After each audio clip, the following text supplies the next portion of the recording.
Not yet. Not yet. Well, yeah, because we have to make sure everything's working first. Yeah, this is fair. And then we can actually jump into the episode itself. Oh, so we need to turn on volume just to double check that? Not yet.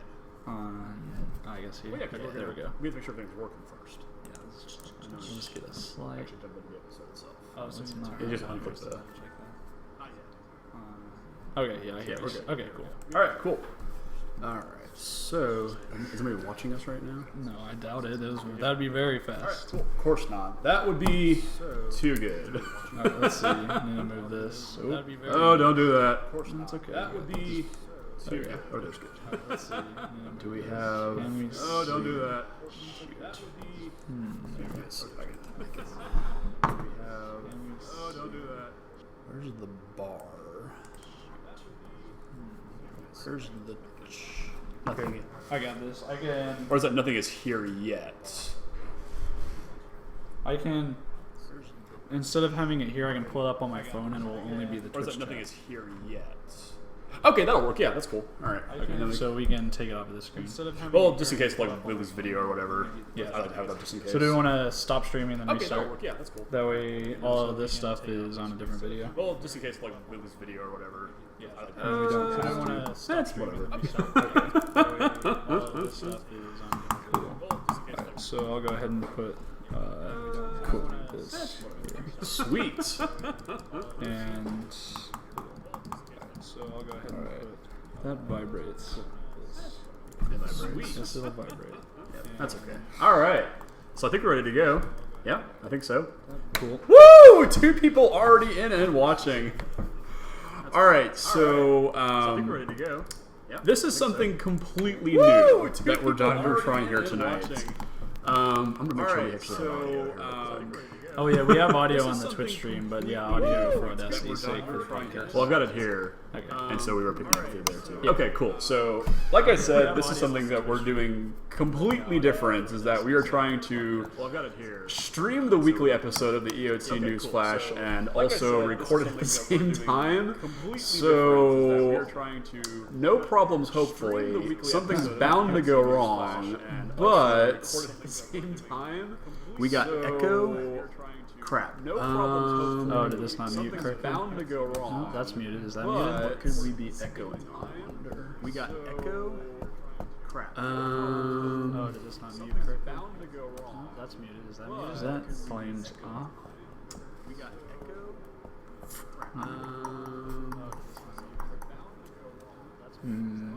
Does that have something to do with this? It might be this where it's too close to the but I don't think you should get feedback like that. No, I don't think so. Does that have something to do with this? It might be this where That's all muted. Let me go back to the chat. But I don't think you should get feedback like that. No, I don't think so. I'll turn it on here. So. Oh wait, that's what it was. This wasn't. Oh, make sure that it's muted. Do you have it up over on that computer? Yeah, it should be muted. Yeah, it's muted over here too. Yeah. Okay. Well, no, you need to make sure that the actual stream itself is muted. Because remember last time on the stream we ran into the problem that if the stream wasn't muted, they were still hearing it. Yeah, that's probably what it was. Okay. All right, I think we fixed it. How do you back to the chat now? Let's go over. Okay, cool. Are we good now? Mr. CS88, are we good? Oh, we are at 6. Yep. We got people tuning in.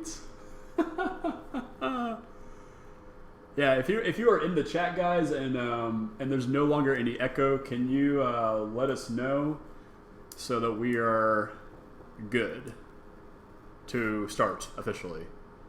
Not that we already haven't started officially, but the official start. Yeah, for the podcast that will be going up tomorrow. Yes. Or the next day, depending on... Probably shouldn't pound on the table either. As you proceed to tap your pen some more. I do what I want. It's my show. Yeah, this is true. Yeah. Okay. So I'm going to assume that we're okay. That's fair assumption, I guess. Is that an assumption that I can make safely here? We can turn it on, because here we won't get the echo. Because this is on a different computer. Yeah. I'm going to say we're good. I'm going to call it. If there's anything else, just let us know. I can't wait for the podcast up tomorrow. Hey, you know what? That's fine. That's fine. Neither can we. Neither It's can always we. a blast. Yeah, so we should get started. we should get started officially. All right. So just for warning, if this feels weird or if this sounds weird, if you're listening to this over on MTG Cast, it's literally because we are recording it and streaming it at the exact same time, and we sound great. We haven't started recording on Audacity. No. I realize that. Podcast didn't get I realize that. Okay, This is simply for the people who are watching this live, and just if things just kind of go completely batshit, we're okay. We got this. So we have put in the disclaimer. Yeah. We are in the clear as far as that goes. So, what's up, everybody? I'm Alex. This is Steven. The names probably should have been down there at some point. I forgot to put that in there. It's okay. Trial by fire, quite literally. But yeah, so this is episode 44 of the EOT News Flash, and we're recording it live to do something different and fun. We've been streaming for the past 2 weeks. We've done some Eternal Masters drafts, and now we're trying to do things a little even crazier. We're going to stream an episode and record an episode. So this is just the forewarning. This is the screen before the movie actually starts that says the disclaimer. Yeah, there the we disclaimer, go. Words are hard. This is a disclaimer for what's going on tonight. And we'll have the rating be a question mark. It won't go above PG or whatever. We hope not. Mike's not here. All right. So we're going to fire up recording officially and actually go into the episode.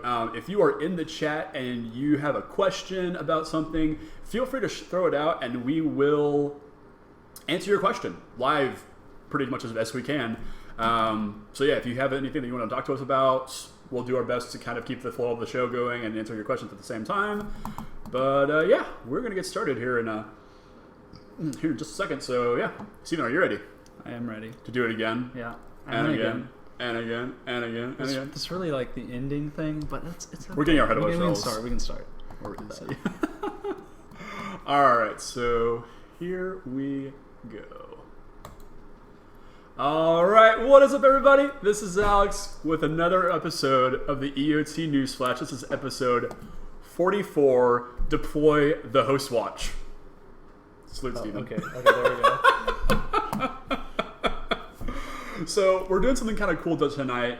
If you haven't, Steven's here as well, Mr. Spell Pierce. Ta-da! Yeah, how are you doing, Steven? Night, Steven? Doing pretty well. Excited to get going. This whole setup is just throwing my game off already. There's so much you have to pay attention to. Right?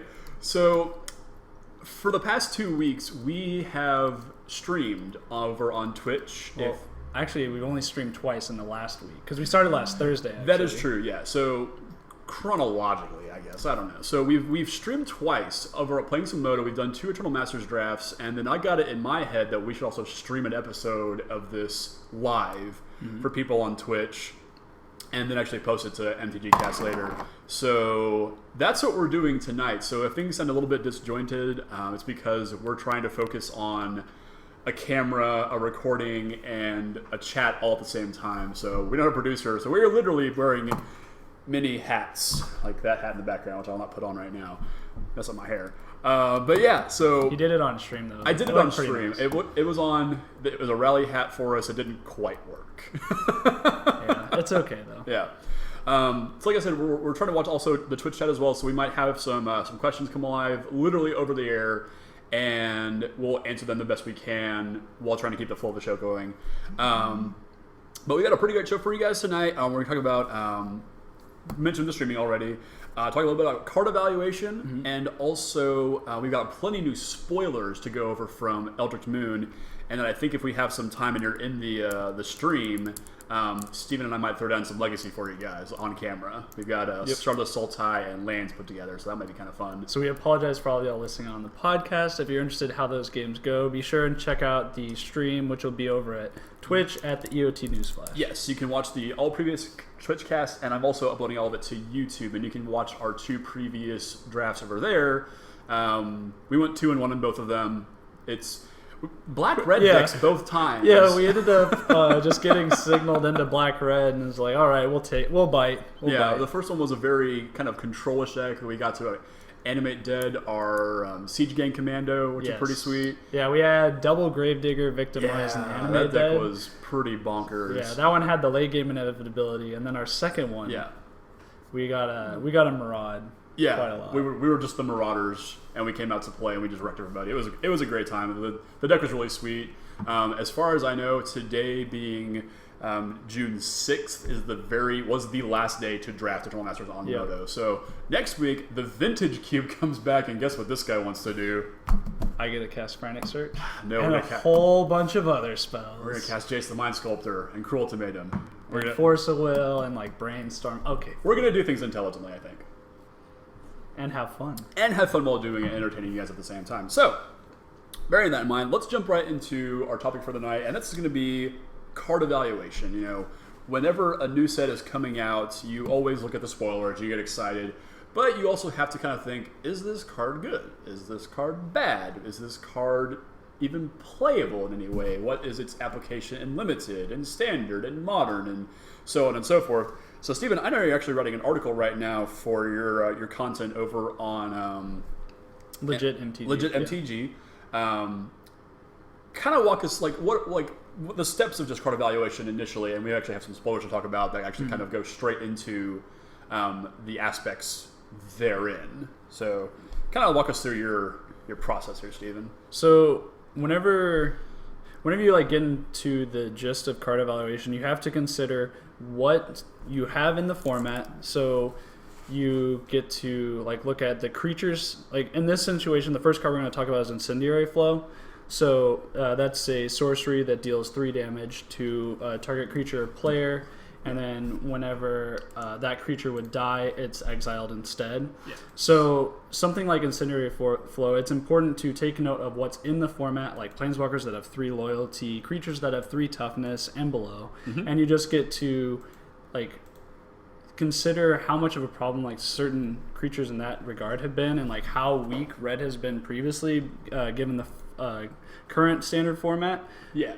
You know, we had to rely on Fire Impulse, which is sometimes bolt to creatures, but, you know, it just doesn't fit the same role. Yep. So whenever you're actually going into the card evaluation, you have to look in a broad setting to then figure out how a specific card, how a specific card actually interacts with the format. Yes. So, like the first card we're talking about here, this is a brand new spoiler for this week. This is Incendiary Flow, like you said, it's a 1-red sorcery. It does 3 damage to a creature or player. If the creature would die that way, exile it instead. So, thinking about cards with kills in the format, also we can look back at previous cards like this. We have things like Lightning Strike, Lightning Bolt. Yeah. What was the other? Searing Spear. Searing Spear is what I'm trying to think of. Yeah. So we've seen this effect literally 1,000 times. It seems like. So when you look at a card like this, Steven, you know, what is your just initial reaction to a new card like this? So I'm actually rather disappointed in this card, mainly because we haven't had a deal 3 effect for a while now. The red decks are bad. Stop it.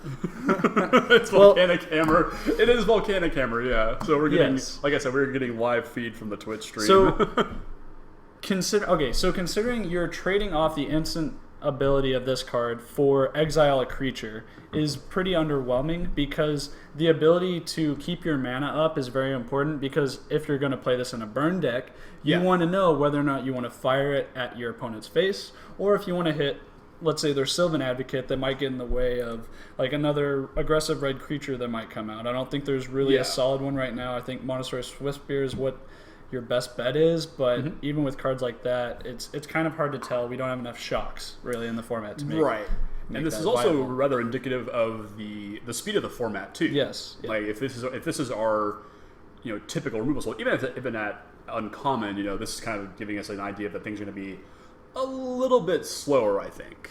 But it's also kind of disappointing too in regard to how quick the mono white deck has been recently, and we don't have a reliable enough answer, because even Languish doesn't get the job done against multiple Thalia's lieutenants. Yeah, and we're going to get into a couple of new white cards actually that are going to slot right into that deck, or at least not that deck, the Bant Coco deck. So yeah, absolutely. All right, so I know it's Drew in the chat right now. Is that Jason? Is that you? Blackmore? Is that you, man? Not to call you out in the middle of the episode, but you just got called out.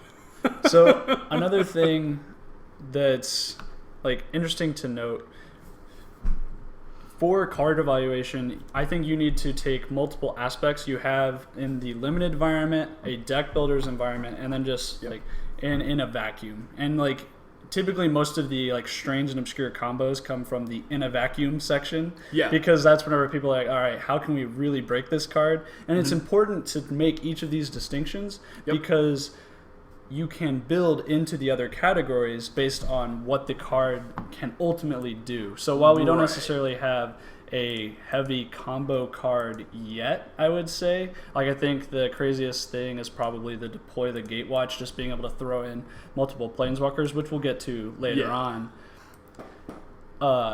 So that would be like the combo aspect of it. But then whenever you go to the deck builder, like Incendiary Flow is probably going to go into the blue-red prowess deck that's flying around, or the blue-red spells deck. And then you're going to have the Spell Queller go straight into Bant Company, like without a problem. And then, Jason wants to make Jund great again with Incendiary Flow. Yeah, I think that's definitely possible because Black's getting a slew of new removal spells. Murder's you have you have Murder, you have the Collective Brutality. Like I think it's going to be in a very good spot, especially with how Liliana will play into the removal that we have. So it will be able to, we don't have a bolt like reliably. We still have to use what the other deal to Fire Impulse still. So that can help make it a bolt. It's bad, but I mean, it's still those interactions you have to consider. Yeah, and we also look at this from a limited aspect as well, because if you have a bunch of common bolts like this running around, it really makes your format kind of degenerate in the terms of like a number you can actually get. So like this right here, I can see being a very high pick early on in your draft. If your rare sucks, it's always good to pick up a good burn spell. That's this versatile. So I really like this card a lot. But let's jump onto another card that's got some implications for evaluation, and it is Spell Queller. This guy's gross. Yeah. And so the reason we chose this card as the next one to bring up is Incendiary Flow is a card that we've seen similar effects of. Spell Queller, I believe, is the first real spell that is stapled onto an aggressive creature. Yes. I mean, we had the, like Siege Rhino, like ridiculousness. Yeah. But the implications of Spell Queller are pretty extraordinary in my opinion. Yeah. Because this is, I think, one of the prime examples of power creep. Because we had Ulamog's Nullifier, but it wasn't as reliable. This is just straight up get rid of any spell. It doesn't care, what it is, as long as its converted mana cost is 4 or less. Like, this can even get your Jace the Mind Sculptors, Alex. Yeah, it's kind of gross. So, Spellclawer is a 1 blue-white spirit. It's a 2/3 flash and flying. When it enters the battlefield, you exile target spell with converted mana cost 4 or less. So that meaning right there is that the spell cannot have resolve. This is effectively a counter spell on a stick, kind of. So it comes into play, and let's say that they're trying to play a Sylvan Advocate. It comes into play, in response to them casting, you cast this, it enters the battlefield first, and you exile the spell from the deck, which is a very it's a weird design space. We kind of talked about this before the show started.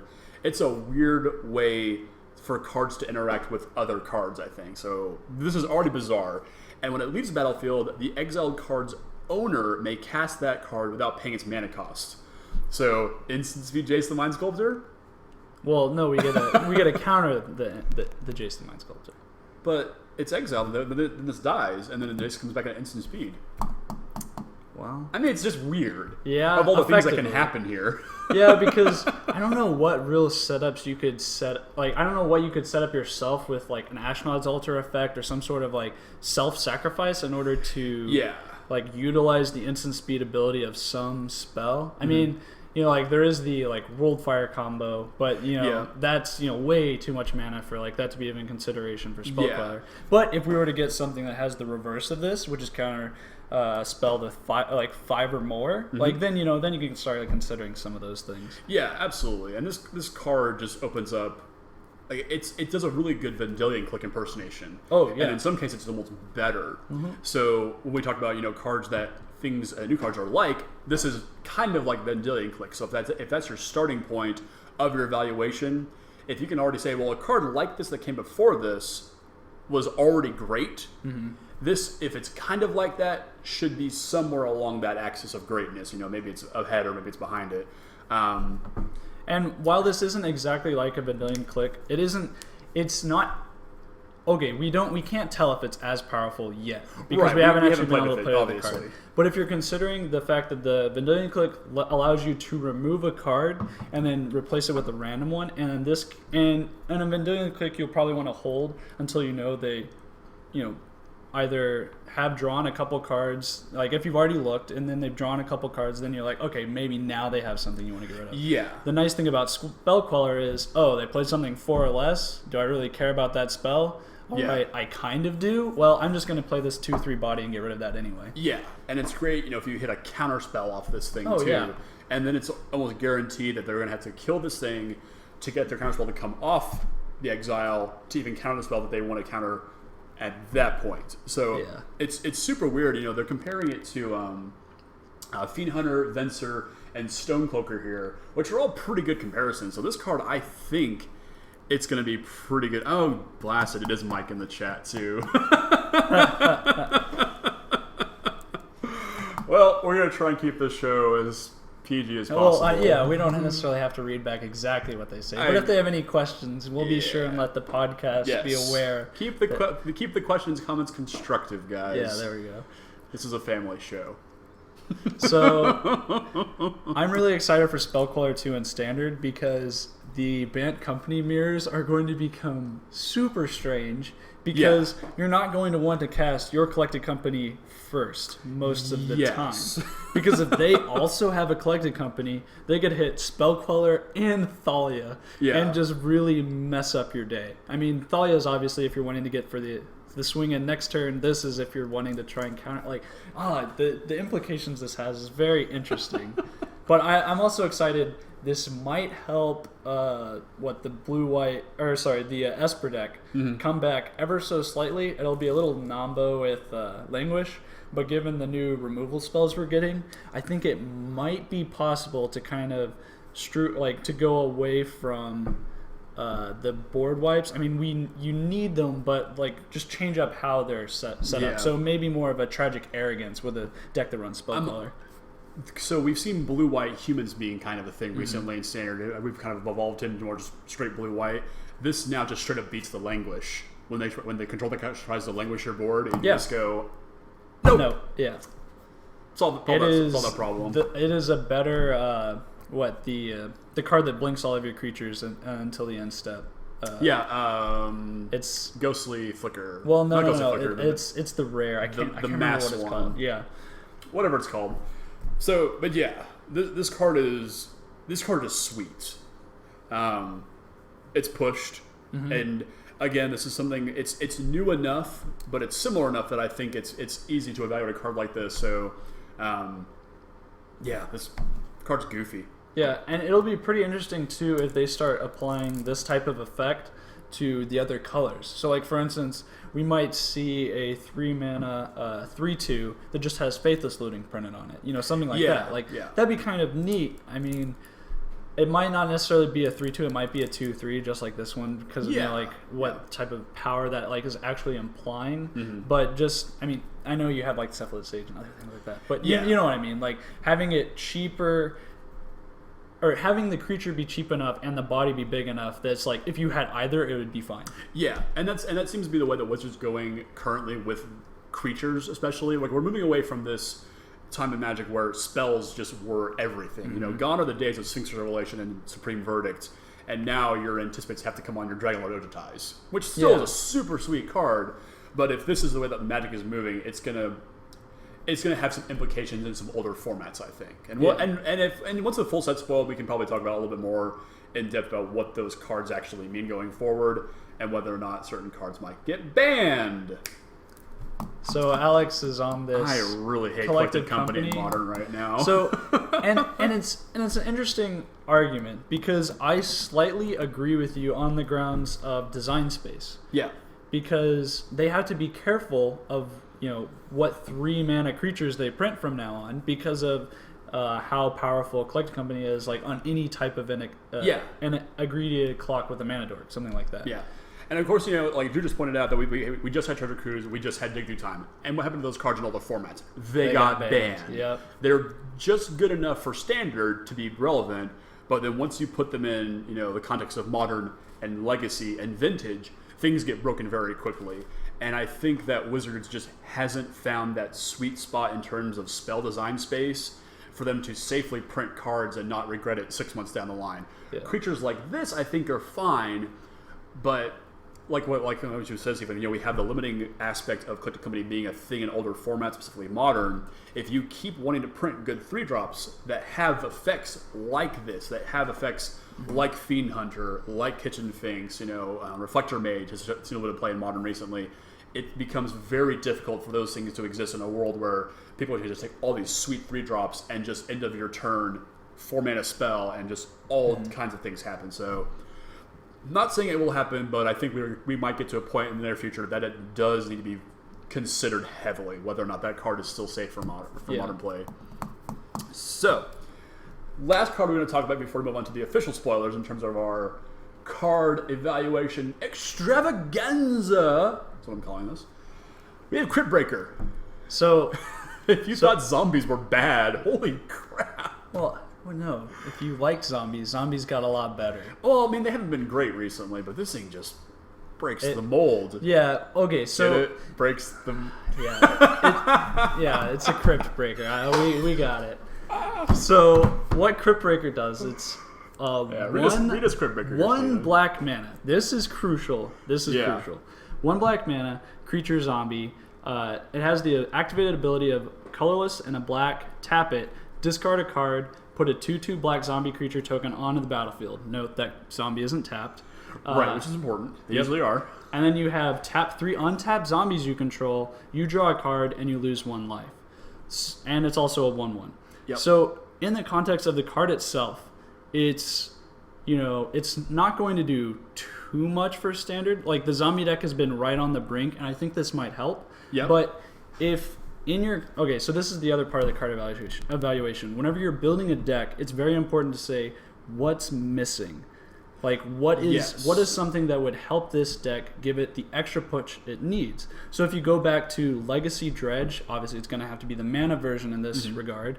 You have Breakthrough, you have Careful Study, and a couple things like that that allow you to draw cards and dump your hand. Now they can probably drop a couple of the draw card spells for this card because of its combination with Bridge from Below. Yes. And so, Bridge from Below, whenever a creature you control dies, you get to make a zombie. And if you have multiple bridges in your yard, you get multiple zombies. And I thought it was if a creature went into your graveyard. No, it's not if a creature went into a graveyard, because Dredge would be busted. The reason why is because Icarid, it sacks itself at the end step. That's like the way that it kind of gets in. Oh, that's right. So, if you get multiple bridges out, and you're able to... Okay, so let's say you get to turn 1, like, play... from the battlefield, Crypt Breaker, and then like turn 2. I don't know if there's like something like Breakthrough. No. Okay, so anyway, once you get your board, and the Crypt Breaker just allows the deck to just combo through itself and dredge almost everything immediately once you get the fair number of zombies, because of how everything just like vomits onto the battlefield with that deck. Like you were telling everyone last week or the week before that your dredge opponent in Modern was able to put 10 power on turn 2. And it also just so happened that they used the prized amalgams, and the prized amalgams are zombies. Yes. So imagine if they were able to swap out the neonate with a Crypt Breaker and a Faithless Looting. Like, it's going to be in a very similar situation, and it's just going to be another way to give the deck a little bit more gas. I think it might need... It's going to be interesting how it really fits in. This certainly has really interesting applications. I don't know if the neonate gets cut, because that card is what broke that deck. Made it be a thing, which is that's scary. And it's mainly because you get a discard before you draw a card. So maybe it'll end up being like a Faithless Looting, like they get a cut down on the number. But those are also important because they have flashback. Yeah. So it'll be a process, as to what card actually gets axed. But it's crazy. It has potential. It has a lot of potential. So I'm excited to see where this thing goes. If it can break out of more than just standard. Because that's a very powerful effect. And there's we're not talking about that card tonight, but there is we are talking about the card tonight that kind of pairs well with this. And there was more spoilers. So and that'll be Dark Salvation. Yeah, Dark Salvation. We'll go ahead and do that. We'll get to that card here in a minute. But so far, I like what Eldritch Moon is doing. Mm-hmm. It's giving us, we have a merge, we have meld, we have all these new tools to play with that really make us look at cards in a different context. We look at the parts of Brazella, the pseudo Baneslayer Angel that I think Bruna is the cheap one, or is it Gisela? It's Gisella's the cheap one, and then Bruna is the expensive one that gets Gisela back. Right. So we have Gisela is like a mini Baneslayer Angel, and so being able to look at cards even when they're in a vacuum, just freshly spoiled, you kind of look at things and go, okay, I see what this card is doing. I remember playing cards that were like this. Seems good. Make evaluation from there. So, are we going to talk about Harmracool? I don't know, Drew. Maybe we'll see. Maybe you should listen to previous episodes, and we'll have already talked about Emrakul. But it's okay. We will be going over Emrakul again next week. When we do the full set review. The full set review is going to be nuts for this. I don't know if we're going to stream that one because I don't know how many people are going to be on the screen at the same time. But we'll try. I think we probably would just need to focus on the content. Nah, let's do as much. The shenanigans are great. But the shenanigans are great. This chat is full of shenanigans. It's got Yu-Gi-Oh cards that stack on top of each other. Okay. But if we make it too ridiculous, it'll be hard to follow. It's okay. Okay. People just need to focus better. Oh, all right. Okay, sure. So, I'm out there for you guys. Don't worry. I'll talk sense into him. I got a thick skull. It's not going to work. Okay. Stubborn denial. That was pretty good. Thank you. So as far as are there any other? You mentioned deck building a little bit when you're building your deck. What is this card missing? What is a new card missing? What existing pieces will go with this? Are there any final tips you would give a newer player if they're wanting to build decks? What is aside from what we talked about already? What is the one bit of key advice you would give to somebody who's building a deck who wants to get better card evaluation? Okay, so the first thing you should do whenever you're building a deck is define what the goal of the deck is. So if you're wanting to play around a specific card, let's say Tamiyo, then you're going to probably want to play some Oath of Nisses to make it reliable to cast on turn 4. You're going to want to play some creatures that have a big butt and have vigilance, i.e. Sylvan Advocate, that can really abuse her +1 in a way that can still protect her. Yep. So you need to have your goal, then you need to say, how does this card help me achieve that goal? Right. Super important right there, yeah. And so that's the key thing whenever it comes to it. And then the card that we almost talked about for this segment is unsubstantiate. While it's not necessarily a powerful enough ability, seeing something like it that we haven't seen before is important. It's what would actually make this type of effect playable? And for those who didn't listen to the previous podcast, the unsubstantiate bounces a spell or a creature back to its owner's hand. It's like a mini Venser. So now actually seeing on a spell is important because that has implications with Snapcaster Mage and the like. So it's neat whenever you're breaking down every card in the set. Yeah, and you mentioned insubstantiate. It's cool to see a creature lose its creature status and then become a spell by just a spell. I think is a really neat, pretty sweet kind of way to change things up for Magic. So let's talk about some spoilers. The rest of the spoilers, because there are some sweet ones. So let's jump right into our first spoiler. Our first, non-card evaluation spoiler. Yeah. Well, this is mostly a spoiler show, I'm realizing. But there's been context, guys. There's been context here. Yes. Well, and it's also important to note, too, that this card is also one of those build-around-me cards. So this would, for instance, be a goal of your deck, if this is something that you're wanting to consider. Yeah. So to play the Gatewatch it's a 4 white sorcery. Look at the top 7 cards of your library and put up to 2 Planeswalker cards from among them onto the battlefield. Put the rest on the bottom of your library in a random order. And it shows Liliana and Gideon are buddying up because Liliana finally decided to play ball and join the Gatewatch. Yep. Right. There you go. This is my Gatewatch symbol right here. Yeah, there we go. Okay. Live long and prosper. Live long. As the Gatewatch should. They should live long and prosper. Hey, but Garuk's coming around. What if Jace is a Vulcan? Oh my gosh. He's going too deep here, folks. So, I look at a card like this, and I'm calling this set just the Commander Goodie set, because all of the cards so far that we've seen that are just big and flashy are just Commander cards. I don't know if this is going to be played in any standard deck or anything like that. There's a Commander theory blog that I follow, and they said that in order to make this be relevant in Commander, at least, you have to run 25 or more Planeswalkers. I don't know what that number becomes in Standard. It's probably somewhere close to like 16, I imagine. Yeah, it's really interesting because you're probably just going to want to jam as many as you can because of this card. But then you also have to reliably get up to this card as well. Yeah. So it'll be a good balance of, othernesses plus some defensive creatures in order to ultimately be able to use the Planeswalker package to pull ahead. Yeah, I can see this being like a one of.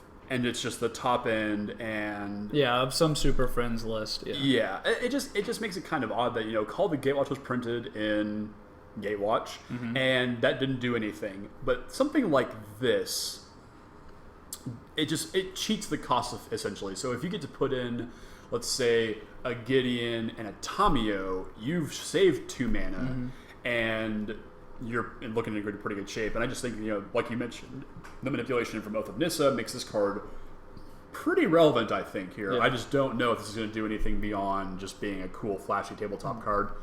Still pretty sweet, though. I think if the format ever slows down, this will be fine. But given the new Thalia and the new Spell Queller, I think it's going to be very hard for a true late-game deck to actually shine. Just given the aggressive nature that those decks have, the power it can put on the board is really ridiculous. Yeah, and this almost feels like a last resort. Really, if you're playing a deck that has a bunch of Planeswalkers in it, you're already playing them. Yeah, they're already on the board, and hopefully, you haven't died. Yeah. And if this is like your last ditch effort, I can see you maybe activating your Planeswalkers and then casting this and going, oh well, I hit another copy of. This Planeswalker, the effect is good enough to fire off twice, I guess. Yep. We'll see what happens with this one. But this next one, oh look, it's another Commander card. Yeah, it's kind of interesting. This card also has Hive Mind, Reminiscence, I guess you'd say, as far as the big splashy spell that. Oh yeah, this is made for Commander. Oh wait a second, what can we actually do with this? Yeah, you break it in Modern when you play with Summoner's Pact and Titan. Yep. So this is a Mind Dilation, I think is how this is pronounced. It's a 5 generic and 2 blue enchantment. Whenever an opponent casts his or her first spell each turn, that player exiles the top of his or her library. If it's a non-land card, you may cast it without paying its mana costs. Also good, referring to call the Gatewatch or to deploy the Gatewatch. Yeah, the deploy the Gatewatch. Yeah, they're saying that you're probably going to die too soon, and that's definitely, or in regards to what I guess, for EDH, he's saying that you'll probably die too soon, and it depends on your play group really, and that's going to be the same things for Mind Dilation. Like in Lubbock, we have a very casual group and we have a competitive group. Yep. So we'll have Mimeo, Plasms, Tassigers, Child of Alara, a couple other things in the more casual side of things. But then we'll have Narset, Aloro, and a couple other things that are just made to win in an unfair way, or not an unfair way, in an EDH way. Right. And so, yes, some of them will have these effects that you're not going to be able to utilize in a competitive EDH sense, but for your tabletops, this is going to be a fun card. I don't know. I mean, there's I don't know. Mike can probably attest to just how powerful mono blue wizards are in EDH. But I'm betting that this probably has some place in competitive EDH. In a group game, if you can get this down and just early. And then every time they're just well, I'm going to try and blow that up. Yeah. All of a sudden they flip over, oh, look at that. I just cast your Planeswalker. Yeah. Thanks. I think, the closest comparison to this type of effect is going to be Rhystic Study. And I think Rhystic Study is still just going to be better because it's 3 mana and you get to draw cards if they don't pay 1 more. And most of the time in Commander, you're wanting to tap out to maximize your mana because you're not going to have, like you have 1/4 of the turns that you normally do because you have 2 extra opponents or something like that. Yeah, absolutely. So this card is, it's just another like goofy commander card that's going to do something really stupid. Probably not going to see any play in any other format, I imagine. But it's always a possibility. So you know who I think will see some play? I don't know. I think she's our only hope. She could be the last hope to see play. That was forced too much, man. I'm sorry. Well, yeah. So it's okay. We have Liliana, the last hope. She was spoiled a little bit earlier last week with a fake version of her, but I think this version is much, much better. So we have a Liliana Planeswalker, 1 black with this comes with 3 loyalty. You can +1, and up to 1 target creature gets -2/-1 until the until your next turn. Yes. Whoa! You didn't notice that? I thought it was just until the end of turn. Holy crap! This card's nuts. We have some breaking news for Alex. Here's a news flash for you guys. It's an EOT news flash. -2. You put the top 2 cards of your library in your graveyard. Then you may return a creature card from your graveyard to your hand. Nuts. And her -7 is you get an emblem with, at the beginning of your end step, put X 2/2 black zombie creature tokens onto the battlefield where X is 2 plus the number of zombies you control. This thing's stupid. Yeah, the ultimate it's weird because it's not one of those like win right away things and doesn't always feel that powerful. And it's also really funny in the sense that you could just lose your zombies and you're like, wait, what do I do now? Yeah. But I think the the small bit of incremental value you can get off of her in the short term, like let's say you just have to -2, I think that's going to be worth it. Mm-hmm. And then if you're playing the controlling type of deck, like maybe the Green-Black Seasons Past will be able to work with this some, mainly because it goes right, like Sylvan Advocate into Liliana is going to be extremely hard for some decks to punch through. Yeah. Like they're just going to start getting rid of a creature anyway, and you wouldn't, she's not going to die by any creature's attack on turn 2. Right. Most likely. Like the only thing you can think of is like maybe some creature gets a Griff Spoon, but then the benefit of Liliana is, that's probably going to be a 2/1 and you get to kill it. Did that creature survive the Liliana's attack? Like that is that's just, I didn't realize it was until your next turn. That is an incredibly aggressive ability on there. Like this card is really good, and I cannot wait to see this do things in other formats. I don't know if it'll go that far back. Yes, it does say kill a Dark Confidant on it. Kill a straight up Snapcaster. -2/-1. Kill a Young Pyromancer. Yeah. Doesn't kill Stoneforge Mystic, which I would like to see a cycle of just 2/1s that are just that good, and this card is just like, nope, dead. But I think it'll be interesting to see what you can do, but I still think Modern's just way too fast right now. It probably is, yeah. But just the ability to put cards from your hand, go back to your hand. Kolaghan's Command is already a very powerful card, and this is Kolaghan's Command on a stick, effectively.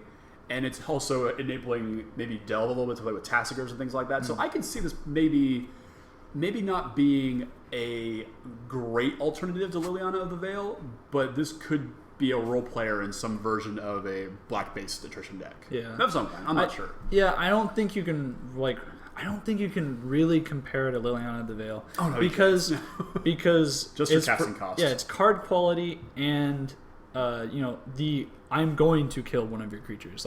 She can't necessarily do that. Yes, being able to choose which creature in some situations is nice. Yep. But she just ultimately doesn't have that, the same power level. Yeah, but she is very gross, very, very powerful. So I like her. She'll be fun for this standard, I believe.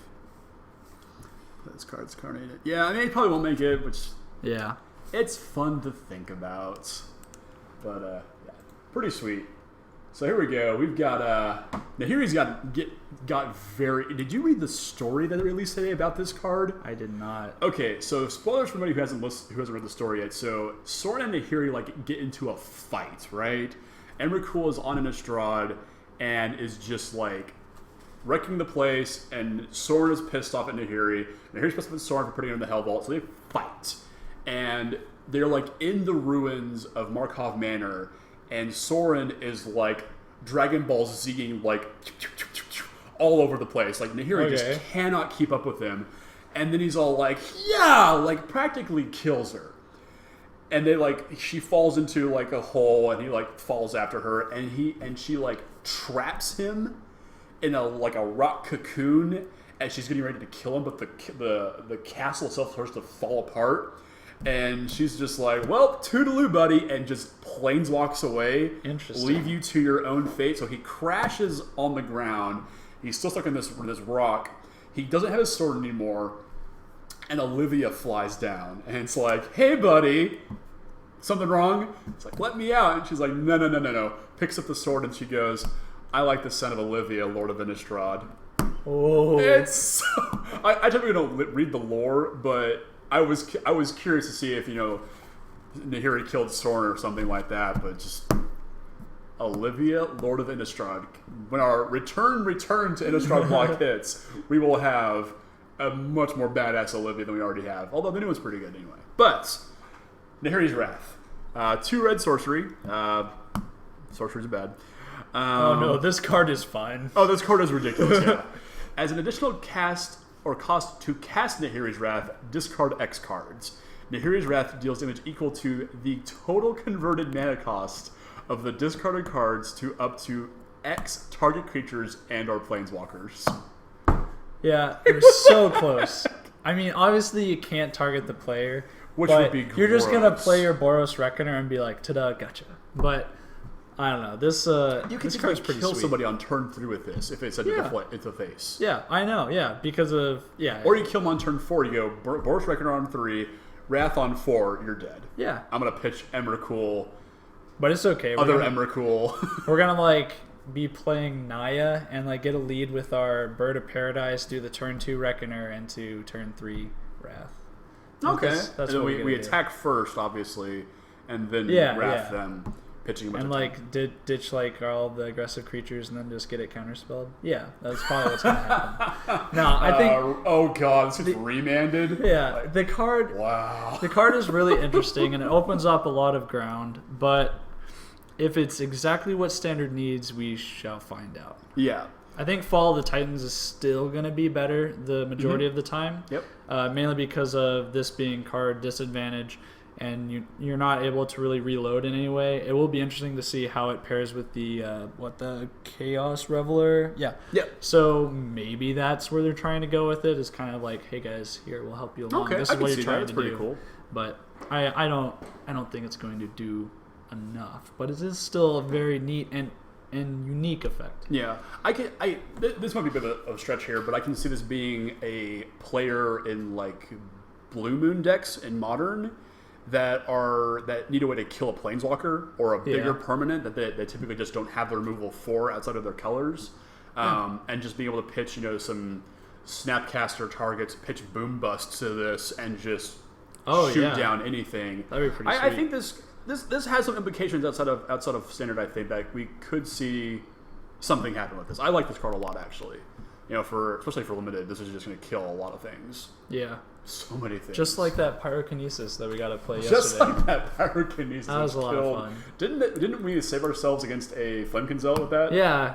Our opponent had he had 2/2/1s, then played Flamekin, and then we're like, all right, well, trigger on the stack. We're gonna kill your board. And still died to the Calcite. I have to give a shout out to somebody in the chat right now. Josh McCurley's in the chat right now. What's up, Josh? Welcome. All right, so moving on to something a little less wrathful. We've got All right, here we go. Ishkana. I can't pronounce this. Ishkana Graf Widow. Yeah, I think that's close enough. Ishkana the Graf Widow. Again, this is just another EDH goodie. Yeah, because it's the first legendary creature that is a spider. It is a spider, yes. So that's pretty cool. I think for the limited environment, this is going to be really interesting as well. This thing's retarded. I haven't been keeping up with the spider count on Innistrad. I didn't realize I was going to need to start doing that. I didn't think we had a spider count, to be honest. Well, we need to go back. We need to go looking. Put a counter up right there. Spider count. Yeah. 1. Yep. We are for sure about that one, at least. So it'll be pretty neat to see if you can ever get the Delirium Unlimited. You have a strong shot of winning, mainly because of, that's 7 mana, though. That's the hard part. Yeah. So you get to simultaneously control the board and present a clock without even having to attack, which I think is really cool. Yeah. So how the hell do I name this thing? It's a 3/5 legendary spider creature. It's a 4 generic mana and a green. Has reach with the delirium ability that when it enters the battlefield, if you have delirium, you put 3 1/2 green spider creature tokens with reach on the battlefield. They have reach too. God, this thing is gross. Yeah, they're spiders. They have to have reach. That's true. And then for 6 and a black, target opponent loses 1 life for each spider you control. So this immediately gives. I guess there's a bunch of people out there in the EDH world who want to play spiders. And this is now your Golgari spider deck. It's just nice to have those options because sometimes you just want to build a deck that's just completely flavorful. Like, I have the full Gods of Theros as one of my commander decks, and it's a lot of fun. Okay, that's fair. So this is a spider. It's mythic for some reason. I don't know. Well, it's a legendary creature. Like they tried to justify the mythics, last time as the legendary creatures. Let's move on to a card that's really exciting though. Dark Salvation. Well, it's exciting for all the zombie players out there. Yeah. And I still think this is going to be a pretty interesting card. I think alongside with Crypt Breaker, this is going to help the blue-black zombie deck push through. Yeah. Mainly because this card is just a 1 mana kill a lot of things. Yeah. Which I think is really sweet. So Dark Salvation is a sorcery for X and a black. And target player puts X 2/2 zombie black zombie creature tokens on the battlefield. Then up to 1 target creature gets -1/-1 until the end of turn for each zombie that player controls. Countless ghouls surged through Sabrin streets, and with them came the city's salvation. Oh man! Can you taste it? You could lick this card and probably taste the undead. It's so flavorful. So you're saying it's a dark salivation?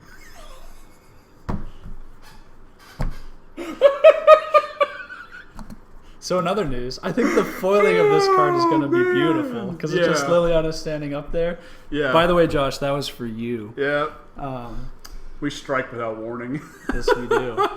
So I think this card is really sweet too for just what it allows you to do with like that 1 mana. Just let's get rid of this. Oh, it's the end of the game and I top deck this. Oh, let's just go ahead and make a bunch of dudes for free. Yeah. Like the synergy this card has is pretty nice. Yeah, I also like that it's a Cynthia Shepherd art. If you've ever met Cynthia Shepherd, she's super nice. Yeah. She altered my Pyromancers and my Treasure Cruises. Right on. Which I don't play in Modern anymore. But they're so cool. She's a very nice lady, so shout out to her. This card's sweet. Moving on to... is it the Spanish name up there? So, Folia de Chaos. Yeah. Oh, man. It's bad. Okay. I can't. It's the Chaos It's Reveler. Chaos Reveler. We'll stick to the language we can pronounce. Yeah. It's a Diablo horror. So that's kind of neat, I guess. It just says Diablo. There's no L in that. Oh, yeah. I don't think it's actually... this isn't in Spanish, then. I don't think so. This is Portuguese? No. I think that's Portuguese. Okay, we'll go with that. Because I have some Portuguese cards that looks pretty close. I honestly don't know. Anyway, it's a 6 red creature devil horror, and that costs 1 less to cast for each instant or sorcery in your graveyard that has prowess. And when it enters the battlefield, you discard your hand and draw 3 cards. Card's sweet. Yeah, it's pretty cool. Like being able to refill and play a sizable creature for relatively cheap. Like, it'll be interesting to see how much this gets to do in Standard. I'm sure, like, if you play it in the blue-red Pyromancer's Goggles deck, it'll be perfectly fine. Yep. Because most of the time you're wanting to not necessarily dump your hand, but it can abuse the discard that this card has. So it's like, you get to the late game and you're just like, all right, 2 red, discard this, follow the Titan, kill... because the surge at that point would be relevant because you've already played the Chaos Reveler. Like, it just opens up a lot, and then you have 1 extra red. You can just Fiery Temper something else. Like, why not? I'm excited for this. It'll be interesting to see where it ends up. Josh, you are absolutely right. None of these cards are good in Vintage. None whatsoever. Well, I don't think Wizards was designing with Vintage in mind. Probably not. Although, Josh, you might have to take a look at a couple of the Thalias. Although I doubt, because they don't affect artifacts, you're going to see it. Yeah. But it'll be interesting. Yeah. Now, I have heard some rumblings about the Foliao do Chaos, or however you pronounce this guy's name, being played in Modern Burn as sort of like, it's not quite a top end, but if you get to a point where the game is going a little bit longer than you'd like it to be, you rip this guy. It's like, oh sweet, you kind of get the gas. It's a two red 3/4 that just gets bigger. I could. I don't think you can play like a full set or anything like that. Like Probably not. I think at most you'd play 2 of them, and even then, it's not necessarily that reliable to get you back into the game because it can't necessarily contend with the Tarmogoyf. Having prowess is nice because it can help punch through the butt that the Tarmogoyf has, but it'll be pretty interesting to see if it actually goes there. Yeah, I doubt it. Like I think it's too risky. Yeah. Like having this in your opener would just be too much of a. Yeah, maybe like as a one of in maybe a blue-red Delver deck somewhere. Yeah, I can see that. It's interesting enough. Cost reduction mechanics are very scary, and I think this is right at the point where it's just right. Yeah, if you're gonna play a Thought Scour deck that's not delving those things away, I think this will probably be somewhere in that list. Definitely. So let's talk about Liliana's Oath. 2 black legendary enchantment enters battlefield. Each opponent sacrifices a creature. Seems reminiscent of somebody else's ability. I wonder who. She got rid of her Chain Veil. Oh well. At the beginning of each end step, if a planeswalker entered the battlefield under your control this turn, put a 2/2 black zombie creature token onto the battlefield. I'll keep watch. Happy now? God, she's just throwing shade. Just all over the place. Man, she's awesome. I just have one statement to make about this card. Turn 3, Oath of Liliana. Turn 4, Gideon.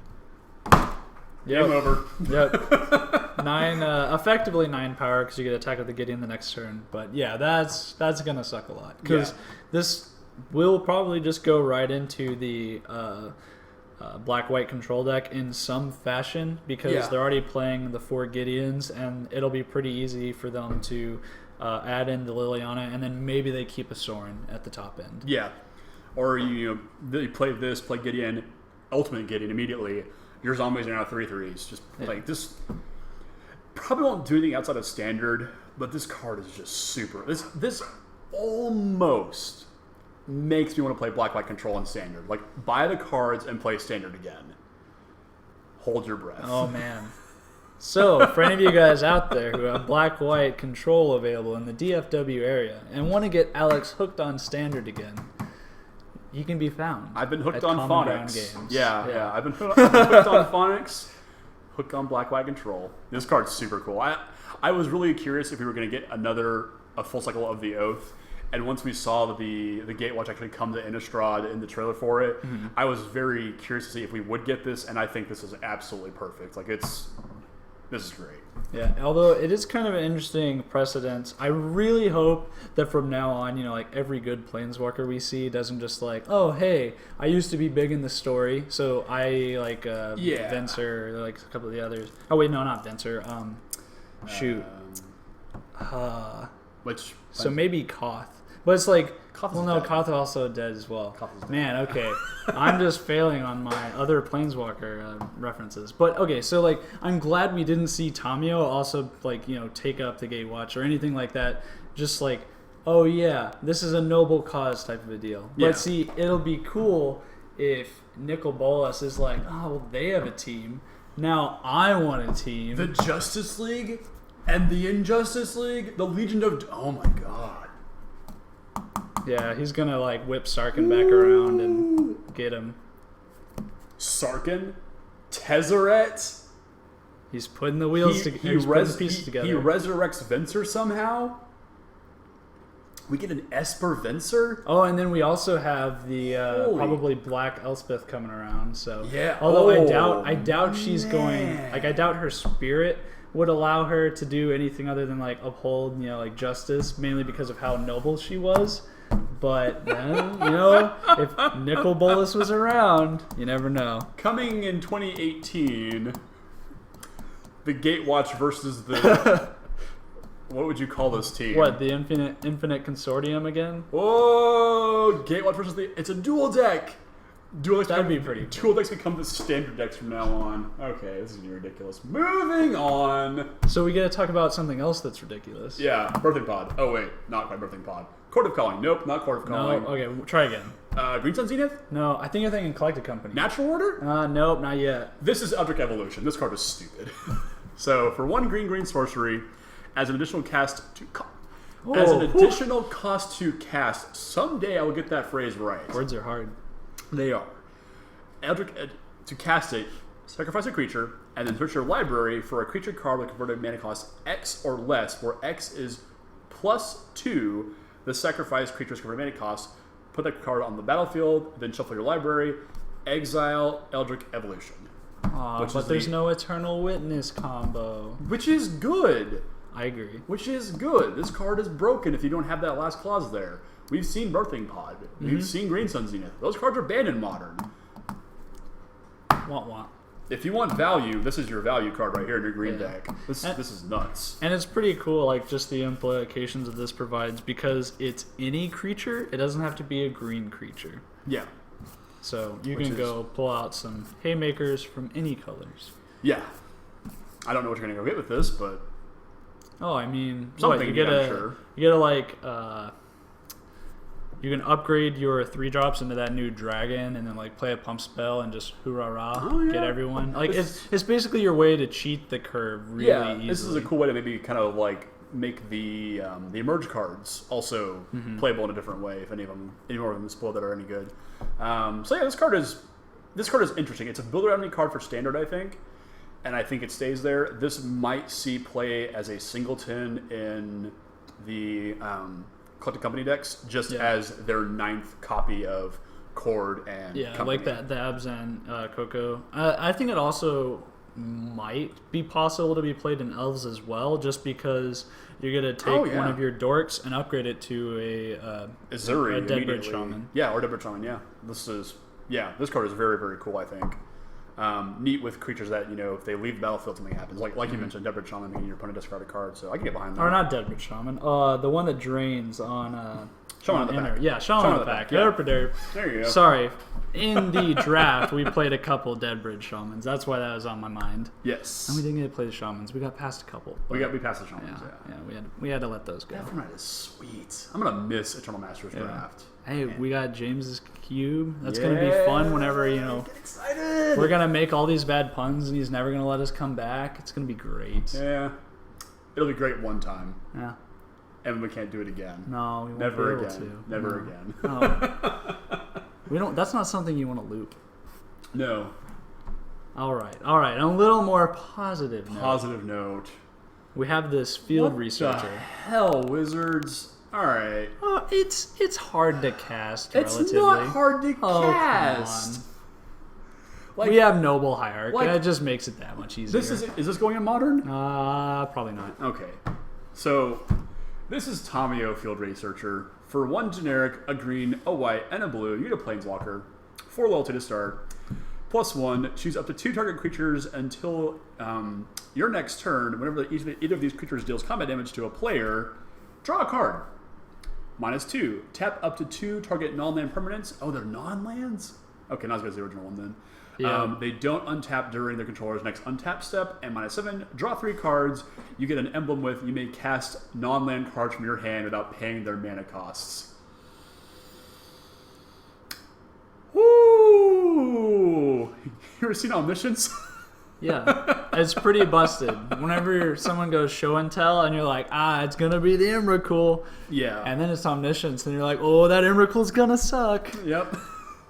So, her casting cost and her color identity aside, how sweet is this Tamiyo? Because my feeling is very sweet. Yeah. Oh, it's very interesting because you get to choose the other creature, like on the other side of the board. You know that one that's over there that you typically can't interact with unless you're killing it? You get to go, hey, I'd like to draw a card if you decide to attack me next turn. Yeah. Oh, you want to kill my Tamiyo? Well, that's going to be a card, buddy. Yeah. Like, it's super sweet. Yeah. Or maybe you target your skulk guy and their big guy. Well, I'm going to scoot through, draw a card, and if you'd like to get me on your turn, I'm going to need to draw a card too. Yeah, exactly. So, thanks. I mean, the best thing is going to be the Sylvan Advocates off because it's going to be like, So is the 2 damage from letting their Sylvan Advocate through worth the card that I could give them by blocking? Like, it's just going to be one of those trade-offs, and most of the time that's probably going to be no. Yeah. Like, it's not... It's... The 2 life is going to be sacrificial in that type of a mirror. Yeah. So it'll be interesting. If it said creatures you control, this would be a lot worse than it actually is. But since you can target their creatures, like this thing, this is awesome. This is a really pushed Planeswalker. The ultimate, of course, doesn't matter, but it's still super sweet, you know. Well, I actually think the ultimate does, because I actually believe that this type of Planeswalker is one that, with the right creature package, is going to be able to protect itself easily. Because you're just going to generate all of that advantage, and you're going to have, like, Declaration in Stone, Dromoka's Commands, and maybe a couple bounce spells if we get any good ones from Eldritch Moon, or you're just going to be able to protect her and just keep your creatures going. Yeah. I think it'll be... It'll be reasonable. Yeah. Now, my beef with this card is why is it Bant colors? Bant doesn't need any more tools to be good in Standard.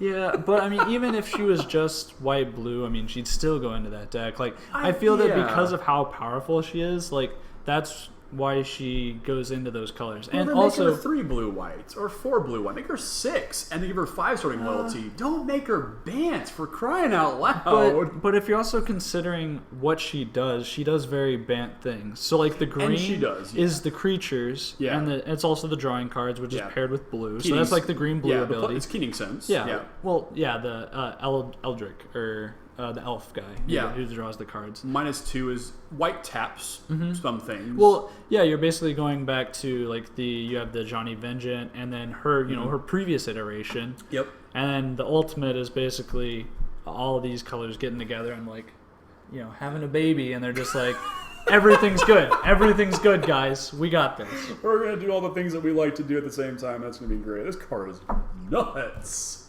Super, super good. I like it a lot. Yes, I think the color identity is justified. The color identity is justified. That's what we were getting at. I don't think that Bant needs another tool in Standard right now. I agree, but hey, they got it. Yeah, you got it, guys. We just got to make the most of it. Congratulations. Justin, who's not here tonight, unfortunately, he messaged me as soon as this card got spoiled, and just like, oh, it goes in Bant control in Modern, and it's like he's like a puppy with new spoilers, and that's why I like him.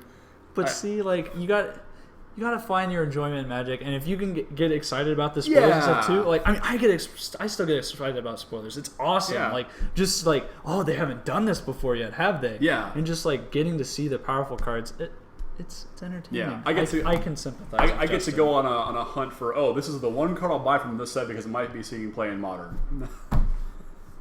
I don't think so. It probably won't. I'm sorry, but if they keep pushing this black-white control deck with Lilianas and whatnot, I think come back to Standard. I think the only way Tamiyo could really get into Modern is like the sideboard of the Doubling Season deck that's around, because that Doubling Season deck already wants to play 1 million Planeswalkers, and with Deploy the Gatewatch, you have the ability to just throw more Planeswalkers onto the battlefield, because they're playing, I think, 12 or 13 unique walkers, not with different names though, so that's going to be somewhat of a problem. But I don't know, it'll still be interesting to see what ends up happening.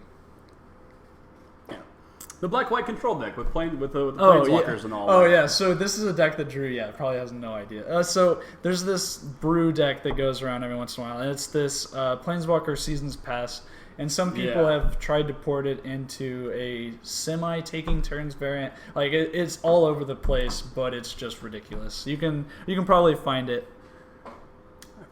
Oh. He offered me the black-white control deck, All right, there we go. There you go. Thanks, Drew. We're getting Alex back into Standard. Maybe for a weekend. We'll see. And then that'll be it. Yeah.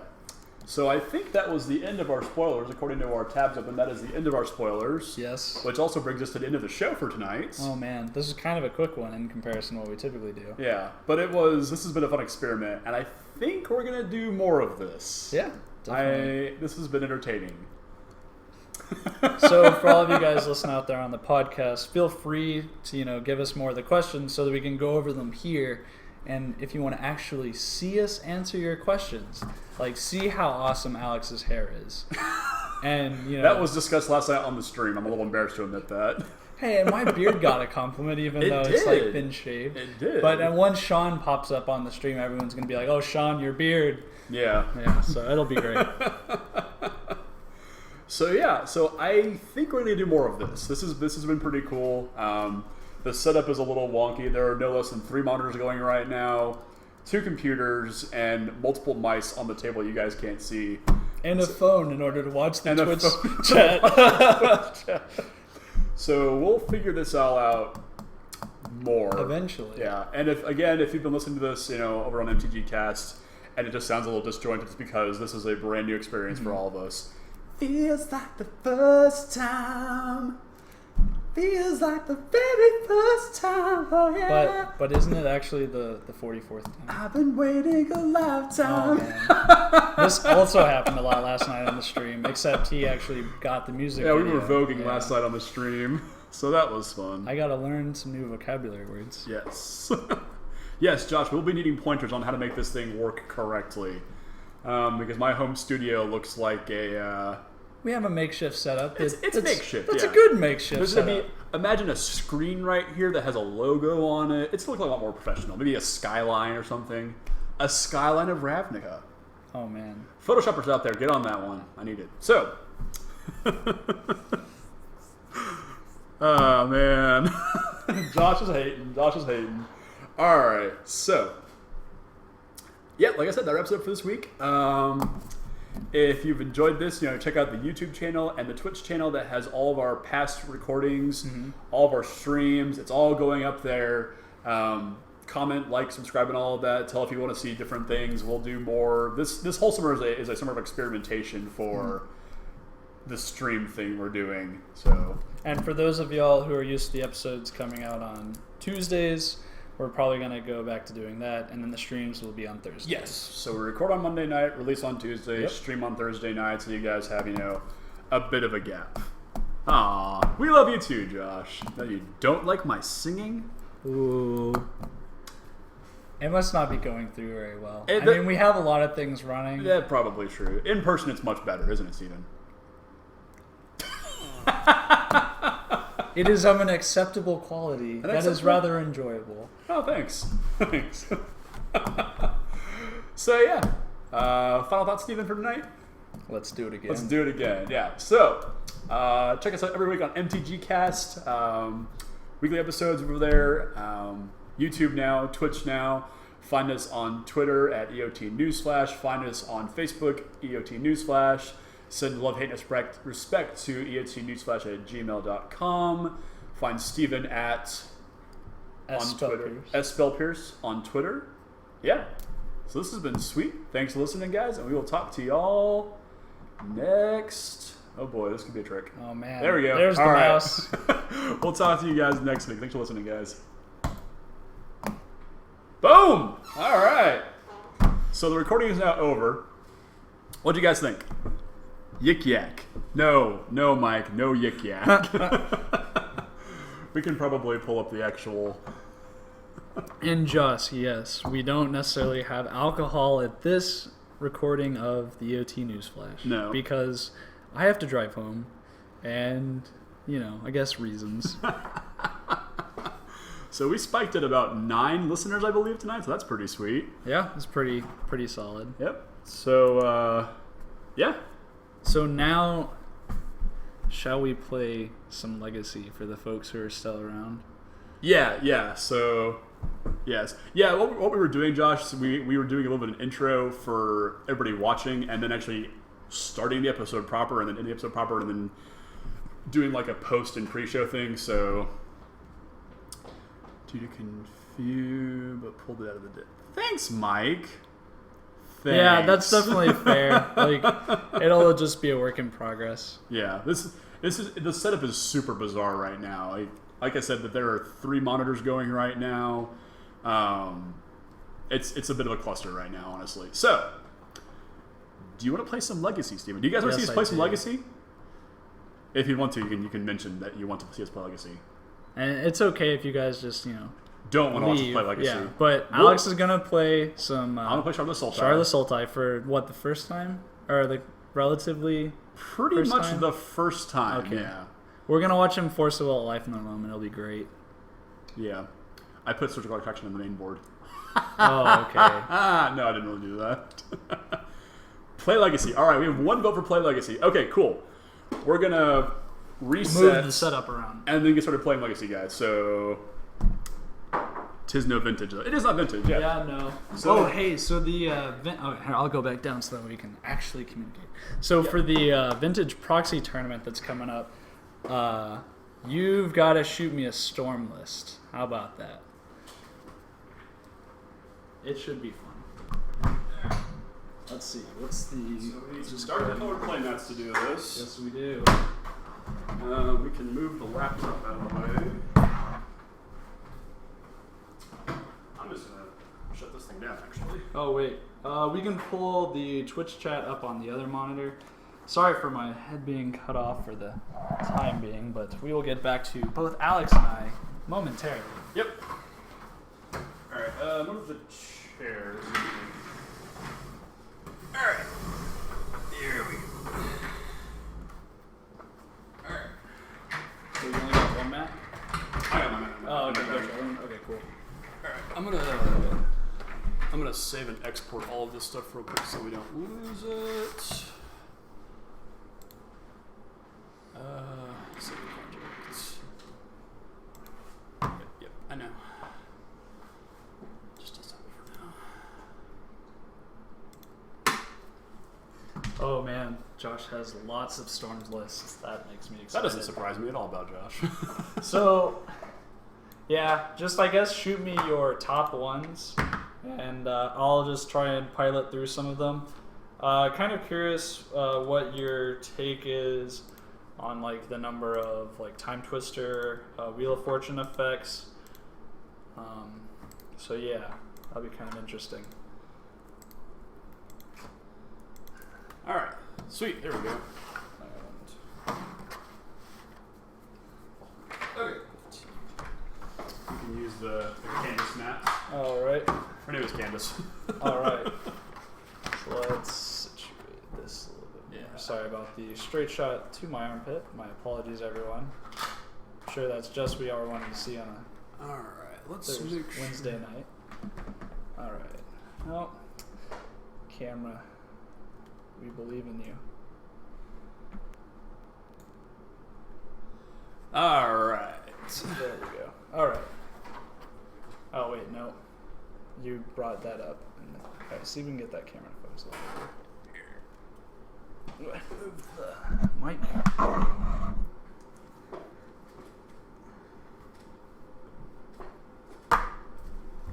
Come on. There we go. Okay, they're good now. All right. I have not built the sideboard for this just yet, so sideboarding games might be a little impractical to do. Oh man, the attack of Alex's hand. We're somewhat watching this 30 seconds behind. Okay, there we go. So yeah, everything looks good. All right. I've been waiting a lifetime. So do you have some dice? I didn't bring my boogie board tonight. Yeah. That's what it is. We'll make history. You don't have any of the D20s from the pre-releases? Somewhere else I do. Oh man, all right.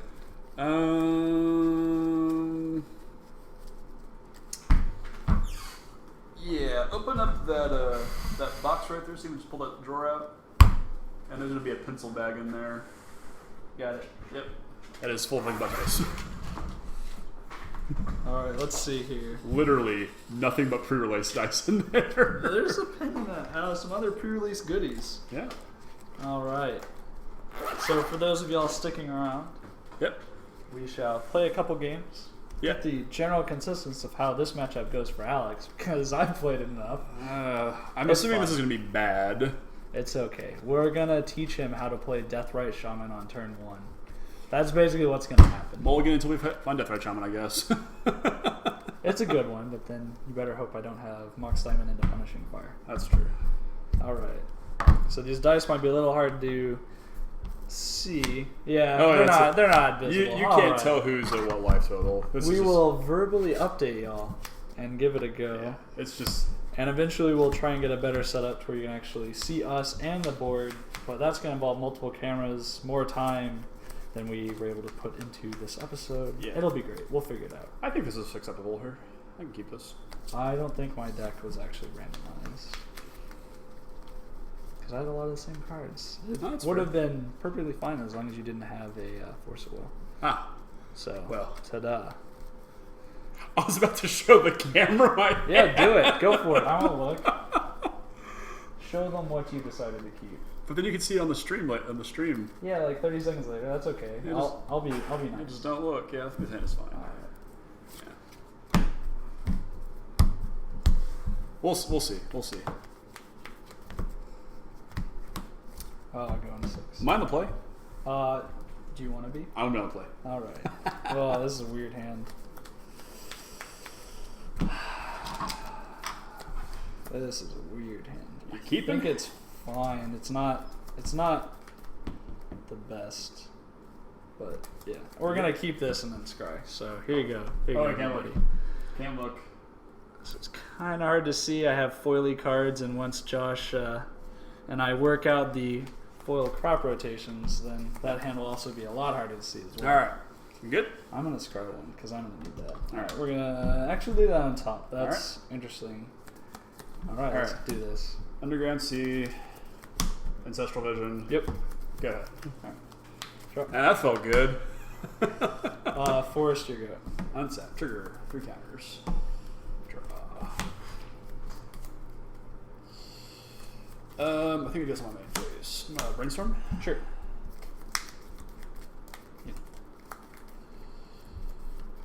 Alright. Probably need to put back... Oh, they did. The foil crops did? Oh, that's fine. We can still work something out. I want to keep that and that. So I think I can put back that. It's his first time, everybody. Yeah. And I'll play Bayou for turn and pass. Alright. Drop. Yeah, to be fair, this is like my first time actually ever playing Legacy. In a, well, I take that back. Playing a real deck in Legacy. I'll play a Grove and that'll be your go. I played Affinity at a tournament once, and that didn't go so very well. Yeah, that's also one that like takes a little bit because of all the interactions. Yeah. I mean, basically all the interactions in Legacy. It's really the thing there. This might not be the right play, but we'll find out. I'm gonna him Turok.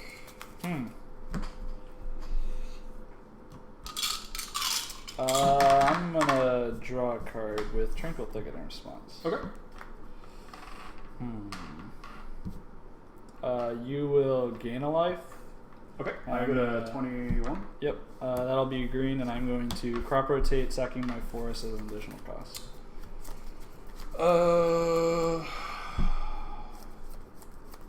I'm gonna force pitch Delphi Strix. Okay, sure. And I'll go to the 20. Yep. And resolve him. Sure.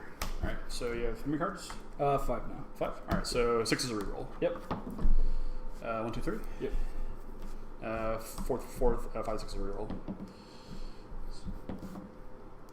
Oh man, you really like those 6s and the 5 and the 6 and the 6 and the 6. Oh, what are you doing, buddy? Alright, 4. Alright. We're in a world of hurt. So I got his Gamble and his Maze of Iths. That was good. And I will pass turn. Alright. Drop. Yep. Well, that's fun. We'll play a Rashadun port, and that'll be your go. Okay. And then, okay, yeah. I have an effect in your upkeep. Oh, yeah, I'm assuming you do. Yeah. So that means I need to get... We're still somewhat in this game, though, so that'll be okay. I'm going to get Tropical Island. This isn't your traditional lands game, but you can get these. There you go. Alright, untap. Vision trigger? Yep. Alright. We will we'll port the button. Alright, buy your steps. Drop turn.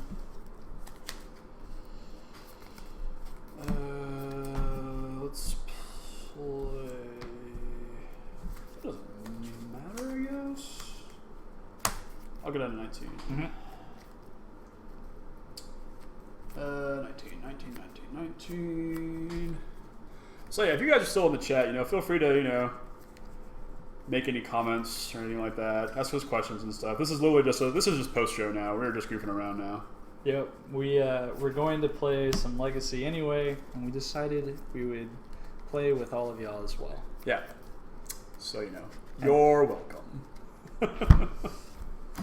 Let's put or rather, thank y'all for sticking around. Yes, especially that. So we've got Tarmogoyf. I've got instant sorcery land, and you have... I have instant sorcery land. So that's a 3/4 Tarmogoyf. Yep. Alright, I will pass turn. Alright, drop. Yep. Oh, that's a fun one. Don't say that. Does that work for next turn? Don't do anything. Don't play any spells. Yeah, you'll gain a life, and I'll try and play a Tireless Tracker.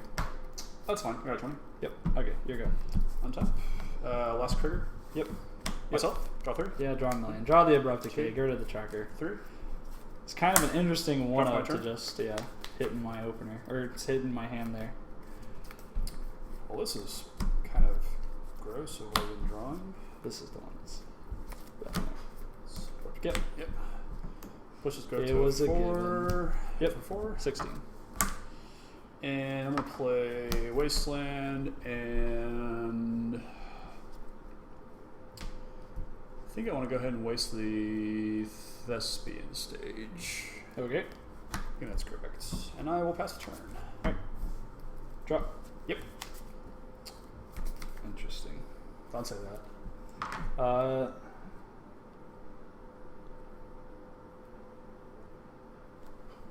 Huh. Am I doing good? I have no idea right now. Fine. I'm going to cast a Bajuka Bog, and I'm going to target myself, and I can probably 1. I don't think that's worth it. Yeah, we'll just target you.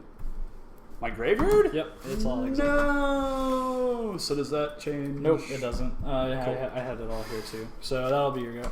Okay, untap. Let's jam for 4 more. Yep, go 12. And I will play Verdant Catacomb and pass. Right, drop. Interesting. Could probably change the title of this. Yeah, to post show or something like that. So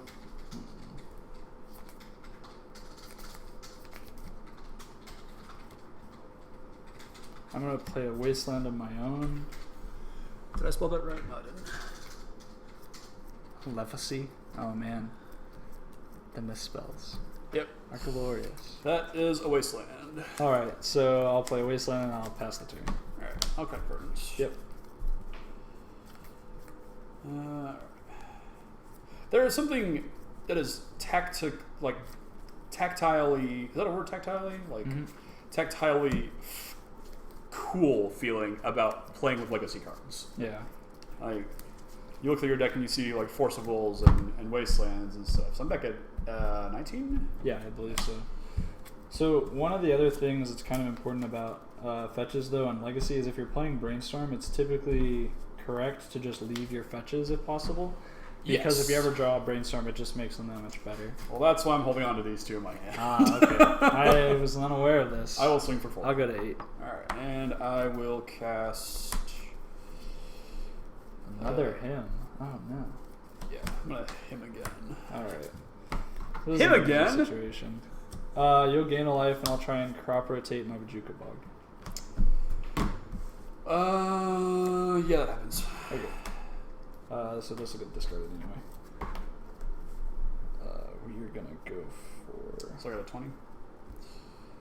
And you're at 8.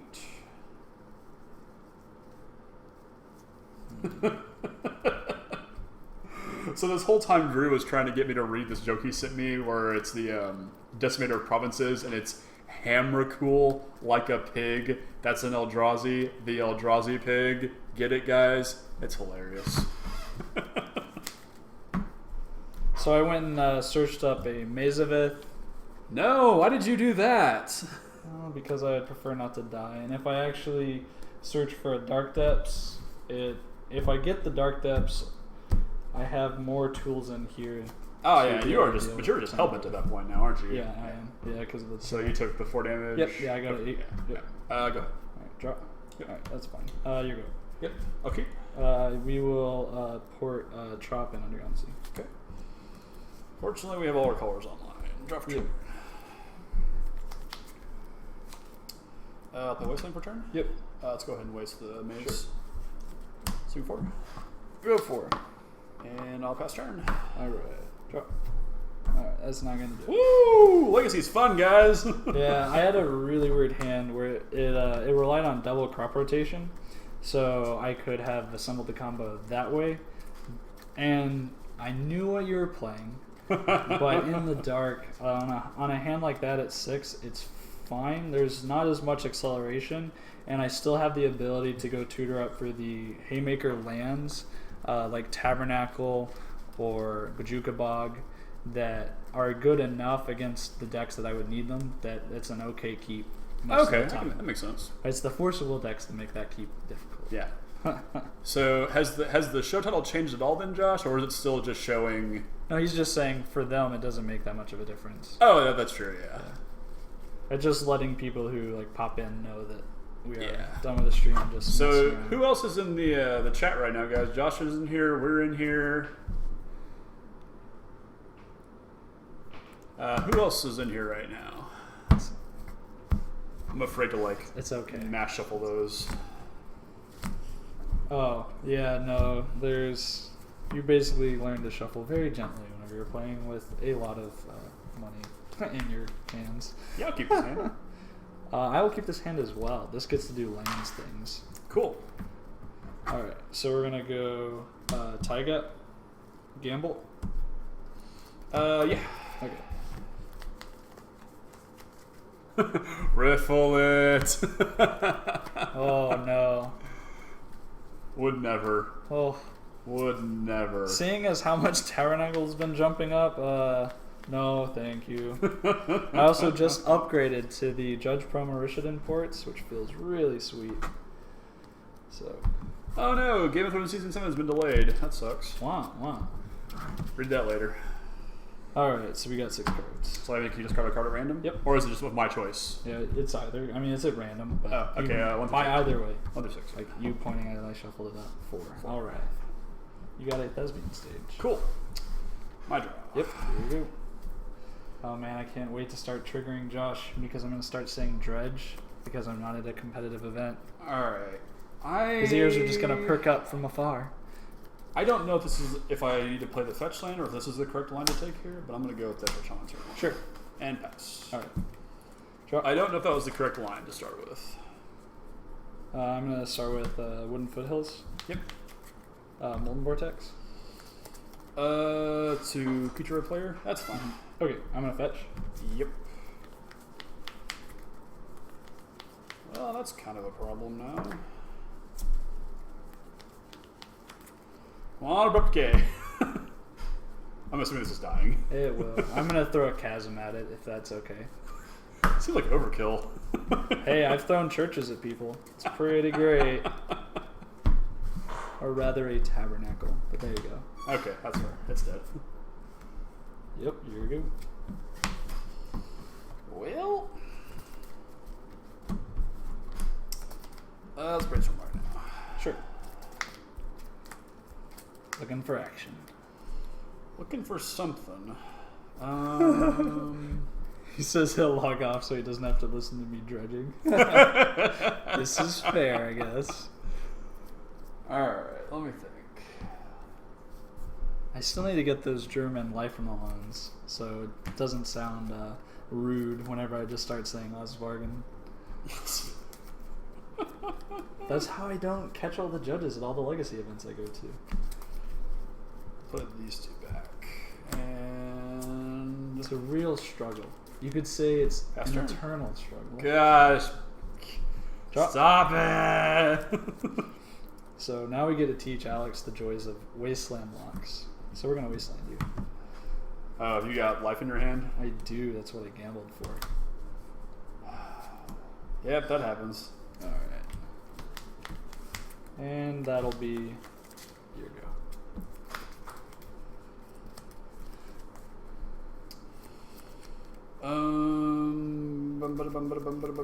Is it? What is Wasteland? Is it only non-basics, right? Yep, only non-basics. Okay. So your forest is fine. All right. So I'm gonna get I'm gonna go to 19 here. Yep. They don't necessarily have to be foil. They'd probably eventually end up being foil. We shall see. This is just the deck that's... Oh, there's a piece for it. Someone has. Cool, I'll go ahead and pick that up. So I just actually got lucky with all of the Judge promo ports coming from... Creature, instant, land, sorcery. Yep, and soon to be enchantment whenever you abrupt-decay. 4/5. I will pass the turn. Alright. I'm going to Osbargen. What? It's German for dredge. I'm sure it is. Yes. Alright. So we'll start over with green for an exploration. Yeah, fine. Hey, multiple lands. We're gonna play. Actually, we're gonna play Foothills and Mazaveth. And that'll be your go. Okay. Untap, draw. I'm gonna go ahead and fetch to save time because it's not actually relevant whether or not. Okay. Wait. You have 3 cards left in hand? Yes. And you know about one of them. So life, which is the Thespian stage. And Thespian stage. Oh, I should.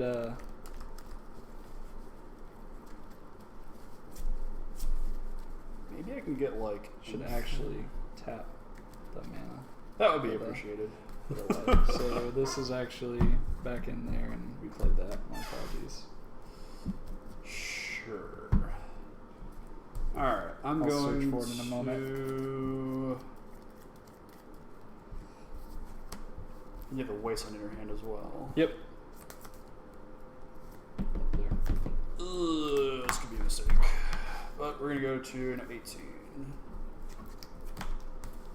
Underground Sea. Someone really wants to cast a blue spells, huh? I don't need to cast a blue spell. Too bad it's not Jace the Mind Sculptor. No, not Jace, not Jace. It is a Charlotte Agent, though. Oh, that's acceptable. Trigger Cascade. Baffle Strix. Draw a card. Yep. That says Diadem on Vortex. This is okay. That's fine. Alright, this resolves go to combat. Yep. I'll mage it. Yep. Untap it. Go ahead. Alright. We'll go ahead and dredge. Yep.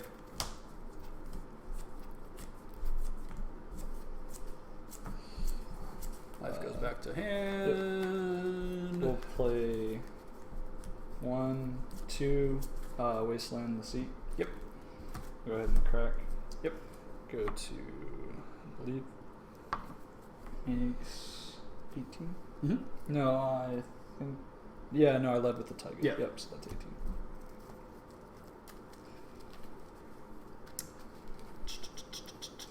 And then we're going to life with the Thespian stage and forest. Okay. Getting back Tranquil Thicket, Wasteland, and Foothills. You got it. And I'll be your go. Untap.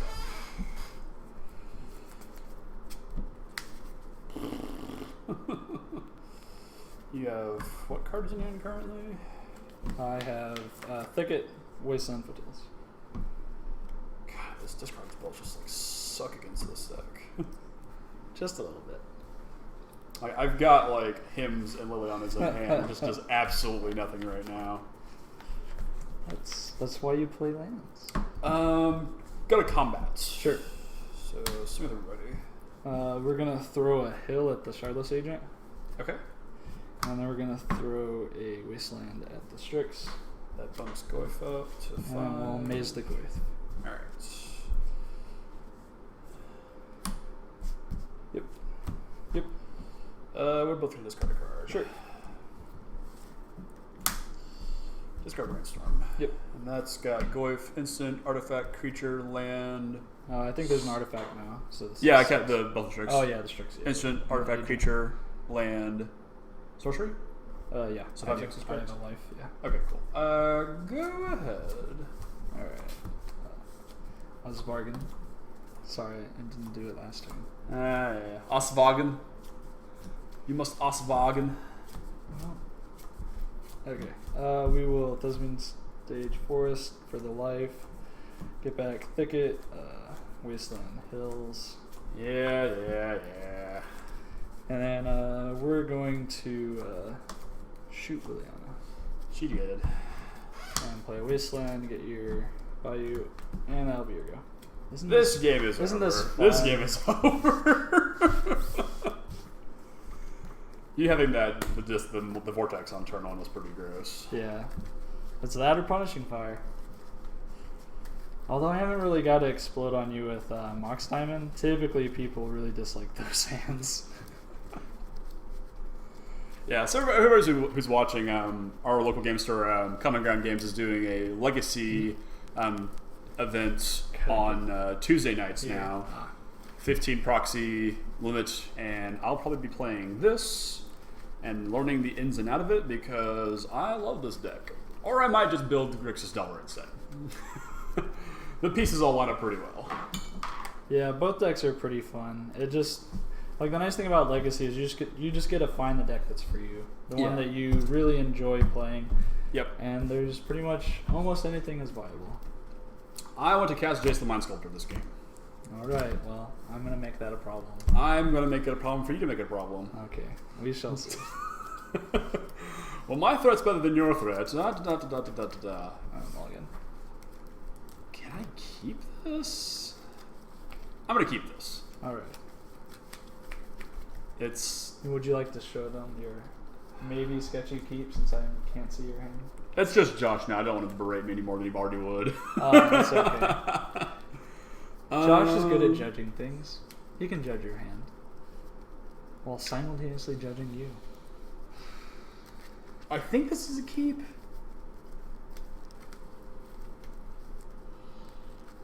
Like, I don't know. Like, Brainstorm's a very powerful card in Legacy. I understand that. Although, if I'm going to try and see what happens. Like, I could very well brainstorm lock myself with this hand. I'll keep this. We'll see what happens. That'll stand top. Alright. I go? Sure. Go ahead. Drop. Yep.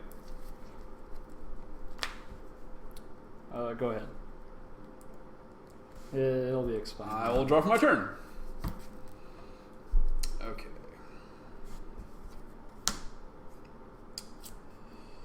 I think nope, wrong card. Oh, that's annoying. Thoughtseize. So, for all of y'all on the stream, Josh. Yeah, I know the delay is a little rough. So the reason I kept the hand there was because I have the Riftstone portal, and so if I just naturally discard it to end of turn, I have the green mana in order to go get the to be able to start using the life, and also turns my Maze of Iths into mana sources. So that was why I decided to keep there ultimately. We just take life here, right? Like that no. Really? You don't. Because, okay, so... You don't have any colored mana. Yes. Okay, we take Punishing Fire then. Yes, yeah. Okay. So now I'm still, like, in a bad place. Now you're good. Alright, go ahead. You're also at 18, which is relevant if I end up groving you. No, 17, because I fetched it. Oh yeah, you fetched and did it too. So I think nothing really changes about that hand, so we'll also just pass here. Okay, that was a good draw. Because you don't have necessarily a threat that we really care about, and just playing a land isn't of the utmost importance right now. It's really weird whenever you play the other like grindy matchups, because sometimes you get to make these decisions, and they seem very wrong. Maybe a 16, but a truck ball. Because even if you him here, like it's still, I don't know, it's still interesting. Yeah, him here because of a hit Riftstone Portal is bad, so I'm kind of priced into not doing that. I mean, you can, because if you hit like double maze, then that pretty much like locks anything that I can do, and you'll just force me to start playing lands anyway. Yeah, but I think I just put more pressure on you like this. Yep, and that's fine too. So that's a... Because now you force the Maze of Ith out of my hand. That's a 3/4, yeah. Yep. Go ahead. Drop. Yep. But I can take the 3 damage, so I'll move to instead. Okay. Untap. Draw. That's an interesting magic card. I think we him though. Sure. 6 cards, 7 cards. Yeah, there's 7. Okay. Whatever is not a 7, we reroll. Sure. 1, 2, 3, 4, 5. It was a Mazavith. 1, 2, 3. And it was a Thespian stage. Alright, so Glyph is still land instant sorcery? Yep. And I will play Wasteland. Yep. And jam for 3. Yep, go to 17. Go ahead. Draw. Isn't this nice, Josh? You have your own private little legacy game to watch. We'll play a Thespian stage and that'll be your go. Untap, draw. Do I just waste that now? How does this read again? Yeah. I don't think like pathing or anything here. Let's go ahead and waste it. Sure. And I'll jam for 3. Yep, 14. Fosse Agrodan Rampante. And Otherwise known as Creeping Tar Pit. yeah. And I will ancestral. Sure. Pass turn. All the time in the world. Draw. Alright, we'll play a Mazavith and that'll be your go. No! That's why I put the Thespian stage first, and you went and wastelanded it. It's alright. Is it though? Yeah, because it's You just have land. no reason. Yeah, I figured. That's okay. Waste the maze? In response, I'm going to cycle a turn and take it. That's fine. Alright. Alright. Jam for 3. Yep, go to 11. I'm downloading Warcraft right now. You Warcraft assume 1. I'm watching. I mean, I guess we can assume that. No, we can apparently. That's what he's trying to tell us. I haven't played a land this turn, but I think I want to brainstorm. Sure. I'm gonna put back these 2, and I should have brainstormed on it. And that's just Punisher are still there.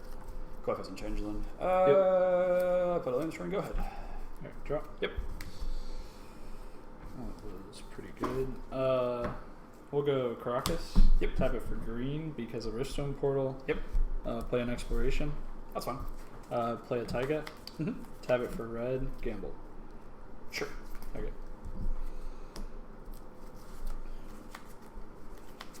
That's what I was afraid of you drawing. That's okay. Because every little thing is going to be alright. No, it's at the top of my library. Okay. 2 cards in hand? 3 actually. Alright. 1 to 3. Sure. 1. Buckets. Cool. And that'll be your go. Untap. 2 counters. Tropical Island. Decay Exploration. Sure. Glyph jumps to 4. Yep. Swing for 4. Go second. Pass the turn. Alright. Draw. Yep. That was a good draw. Look at these sweet. Life on the loan? Sure. Okay. Or well, I gotta do the target, so then if you want to counter, you have the choice. Mizavith does mean stage Dark Depths. That's all fine. Okay. Fine and dandy? Yeah. Alright, cool. So we're gonna go Mox Diamond. Yep. Discarding Dark Depths. Play Mizavith. Here you go. 2 counters. If I still had the Exploration, I could have used the other life that's in my hand. And you kept up the Mazavith as the last one. I could have played 1 more land. How could you? How could you? I'm really sorry, Steven. Truthfully, really sorry.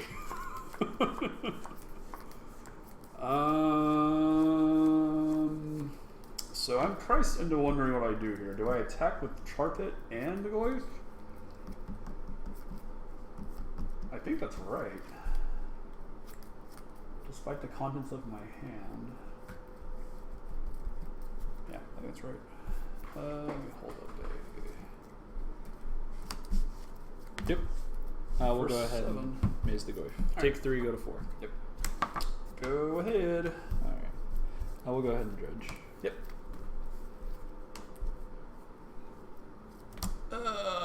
Alex lying to you, apologizes for. That is damn right. I apologize for nothing. Yep. So we will use life to get back. Let's see here. We'll do Mazavith, Dark Depths, Wasteland. Okay. This was going really well for me. Isn't this fun? We'll Wasteland your target. Sure. But see, now you just get to draw your last Wasteland. And then that's game over, man. Yeah, it's game over. You can't forget your triggers, man. Draw 3 more cards. Draw 3 more cards. 2, 3, draw for turn. Well, that's something. How much mana do I have this turn? 5.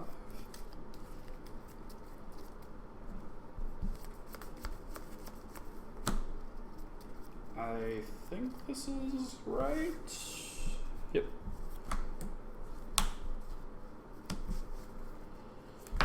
Sharpless. Sure. Trigger. Yep. That's Him. I guess that's fine. I'm gonna sing you a song. 1, 2, 3, 4. Mm-hmm. I think I have a D4 in here. Whatever. 5, 6 roll. Yep. 1. All right. 1, 2, 3, 4, 5, 6. It was life from long. Surprise. 1, 2, 3, 4. Yep. It was Dark Depths. Sweet. All right. That resolves. Yep. That goes to the bottom of my library. I now have a Shardless Agent. He's a happy guy. Go ahead. Nice. He's on top. I know. Dredge. Yeah. We will play life. Get back Depths, Wasteland, Chukabog. Yep. Play another Mazavith and that'll be your go.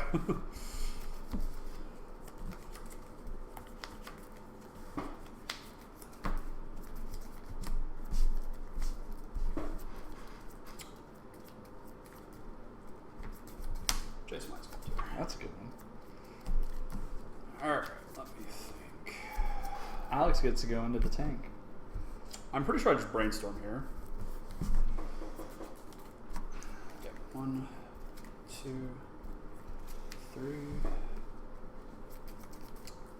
Can put back these 2. Fetch down to 15. Isn't that beautiful? You just got to take 2 cards. You know what? Those cards were meh. And now you get to upgrade them and make them go away. Could be the case. This is Legacy, folks. Is this Legacy? That I'm feeling. Oh, that's a song too? Yeah. Is this love? That I'm feeling. Come on, Steve. I know, like I should know some more of the oldies. Sure. Apologize. There's no time. Oh man. Make me have the 3rd Mazavith. Alright, go. Actually, I attack, right? I attack regardless, so they both attack, yeah. Yep. Go ahead. Yeah, make me remember, I guess. Alright, Rip Glacial Chasm. Alright, that is not Glacial Chasm. But that's okay, because we can still dig to Glacial Chasm. So we will...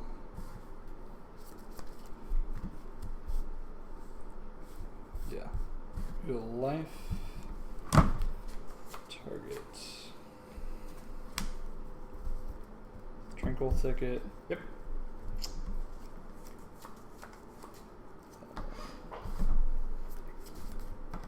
Those don't actually matter, so we can differentiate that. We'll do Tabernacle and a Grove. Oh yeah, that's how we get out of that. Okay. How does Tabernacle read again? So it basically just gives All non-land permanents? Yep. Oh wait, I don't actually have enough lands to do that because I'm gonna Tranquil Thicket and then play a land, Grove, and yep. Okay, so yeah, we're actually dead. I won? Yeah. Yeah, so what I should have done previously was have gotten back the Grove of the Burnwillows. So then on that turn, I could have played the Grove, gotten the life gain, killed that, and then still had the 2 mazes for the Tarmogoyf. So I made a mistake because I didn't realize I was going to need the Grove. Because you're not psychic is what I'm hearing. I just missed. It was just a small interaction I should have been on top of that I missed, yeah. Alright. This is like, so whenever I talk about the small interactions and lands that can win you the game and kill you, Is that a non-foil Bajigabog? Yeah, I've been able to find one. I owned one. You owned one? Yeah, I sold It's okay. It was pretty too. Yeah, it is a pretty sweet foil. Like $15 now, I think. Yeah, I used to have one of the original Schadenport's foil. Ooh. That looked really nice. Alright, here But that we turned go. into my tabernacle. Well, that makes sense. That's a fair thing to have. Alright, here we go. Are we tied at 2 apiece now, or? No, that's 2-1. 2, yeah, alright. I could put Jason Mindsculptor in that game. Oh, this hand's really good. I'll keep. This hand is also very good. Okay. I'm going to fetch. Yep. Look at that. Old school foil. Yeah, it's pretty cool. I think this hand is also completely acceptable. Oh, that's funny. Okay. We're actually going to go for just the forest. We don't want you to actually have wasteland. That'd be... There are only 2 proxies in this hand. Ooh. So I'm going to assume like Underground Sea and something else. Mana Bond? What the hell does this do? You may choose it's all gas, as well, the kids say. You know what? That is acceptable. That's not going to happen. That is acceptable. Here we go. Oh shit, that was good. That was pretty good. Yep. I'm at 17. Gimme. Alright, what do you got? Another nice thing about lands is, for the most part, it's Thoughtseize proof. Alright, so Punishing Fire is annoying, Yep. but irrelevant because you have 2. And also have the Grove. Yeah, so I believe that's just, correct thinking there. You can't life this turn. There's no point in it, so I think we take Crop Rotation. Is that correct? Mm-hmm. Yeah, that's ultimately the best thing to take. Because if you put life in my yard, I just get a dredge and then, cast it and get back to foothills right away. Alright, draw. That's a good draw. That's actually better to play here. We'll play Rishadenport, life alone, backward of foothills. And that'll be your turn. So this girl that I've been talking to, Oh man. just told her that we were streaming tonight. She's like, I have no idea what any of that means. I'm like, that's fine. You don't need to know. We get to be not really nerdy, but we get to have some fun and hopefully entertain some other people as well. Although due to the glare, we know how kind of difficult this is to see. Turak's power was such that his followers defied him after his death. 1, 2, 3, 4. What happened to Yawgmoth? I don't know what happened to Yawgmoth. Yeah, he's at home. 2. Oh, you got both the lands out of that? Sick. Go ahead. And I'm you're so good at this game. Ghost Court of the Forest. I'm so good at this, Alright, guys. we're gonna dredge. Alright. Oh, not Tyler's Tracker. Alright, we will life back with these. Yep. And play the foothills. Yep. And that'll be your go. I'm just gonna go ahead and 18 and search because there's no reason holding it up. Belstrix. Struck. Yep. Go ahead. I don't know if it was right to pitch the agent to the Force of Will, or if I should have pitched Strix instead. So Strix you get to play and like kind of you get to recuperate the card first. Yeah. An agent just kind of hits anything, Which could be nothing. Yeah, especially. which Strix is a guarantee. Yeah. Like because if you were to hit another him, like that wouldn't necessarily be something you need against me right now. So we'll dredge again.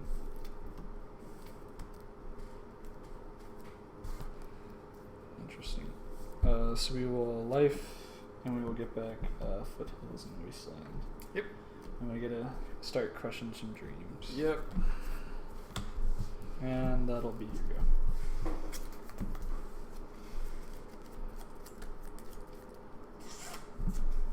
Yeah, this matchup sucks. Legitimately, this matchup sucks. Yeah, it's a fun one. Oh, he says Strix should be pitched. Strix should be pitched. Okay. I guess, yeah, because of how much the agent can, I guess, get you into. I guess, yeah, because Ancestral Visions is just probably the best thing to hit. Yeah, so, like, I've got Wasteland, but it doesn't really do anything against me at this given moment. It doesn't hit anything. So I guess I can Thoughtseize? Well, you know I have both Punishing Fires, so is that worth taking? Because you know I have the Grove. Oh, that is true. So it just goes 17 then, yeah. Yeah, it's probably just better holding that. Swing for 1. Okay, 17. If I ever like decide to draw a card, and you think, well, I mean, even as crop rotation, like you can just like force me to crop rotate. So I'll go 17. Yep. Dredge.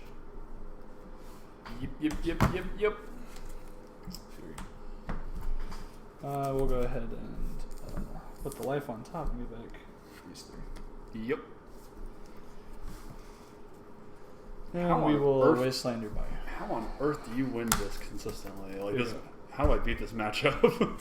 Yeah, it just takes a lot of playing both sides. Yeah, well, I'm drawing dead here. Yeah. Okay. Yeah, because I just get to deal with creatures. And got the Mizzava to deal with the other ones. That was going well. Well, if the Wasteland is a threat to not be able to cast the agent, then agent should go. Yeah, that was kind of my thinking. And I wasn't sure if I would be able to get to a point where I could cast the agent if you had a bunch of Wastelands. So I figured the faster spell was better at that point. Yeah, that's fair. Sleeve? Okay, no, that's fine. One of them looked not split. Interesting. There you go. Alright, so I can't spell functioning. There we go. Alright. 2-all. now you're gonna make me go finish up that article because it's actually that's actually the second article in the queue. I need to finish up the deck building one. I just have been a little That's just fine. I'm sort of lazy on, but Yeah, I'll keep this. Interesting. I'll give this hand a go.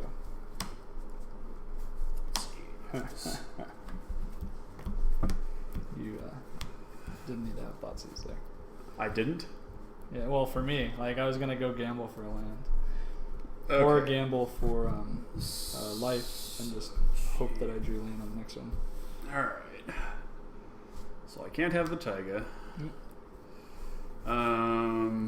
So he's looking at Molten Vortex, Monk's Diamond, Crop Rotation, Tireless Tracker, Gamble, and Mana Bond. So the Mana Bond isn't great because you don't have a bunch of lands. Correct, yeah. Tireless Tracker you just can't cast. And you also have ways of dealing with it. Yeah. With the Jace and the Abrupt Decays. Rotation is... I don't know if you sacrifice your only land, eventually it's self-wastelanded, so I think Rotation is also not a target. Yep, because if you have Force, that just puts me way too far behind. Gamble or Mox Diamond, I think, is what I'm looking at here. That's fair, especially if you have Wasteland in your hand. Yeah, so I think I can just say no to Mox Diamond as well, because if you don't have a second, you have to draw a land to make this be a thing, so I think it's just Gamble. Okay, yep, I'd agree with that. Alright, so I'm at 18. Oh, man. So... I go? Yeah. Right. Magic is difficult at rip times. land. Can you not? In a 42 land deck, right? Or 47 land? It's 37. That's close enough. Damn it! Son of a gun! There you go. Wasn't that fun? Come Did you on, not have fun Steven! with that? Stop it! Alright. And he didn't even have the Island of Days either of those. You gonna play the 3/4 Goy? Okay, that's fair. I think we Abrupt Decay Mox Diamond? Yep, that's it. That's correct. And pass turn. Draw. And we just rip life from the line, right? Here you go. Can you not? Alright. I'll rip like land plus life or something. How many cards in hand now? I have 3. 3 cards.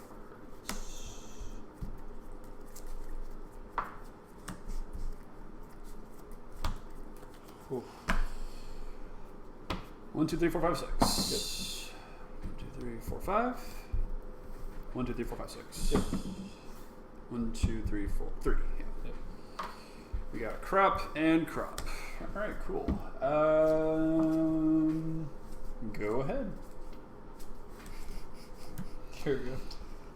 All right, I'm gonna get a For reference. Underground C.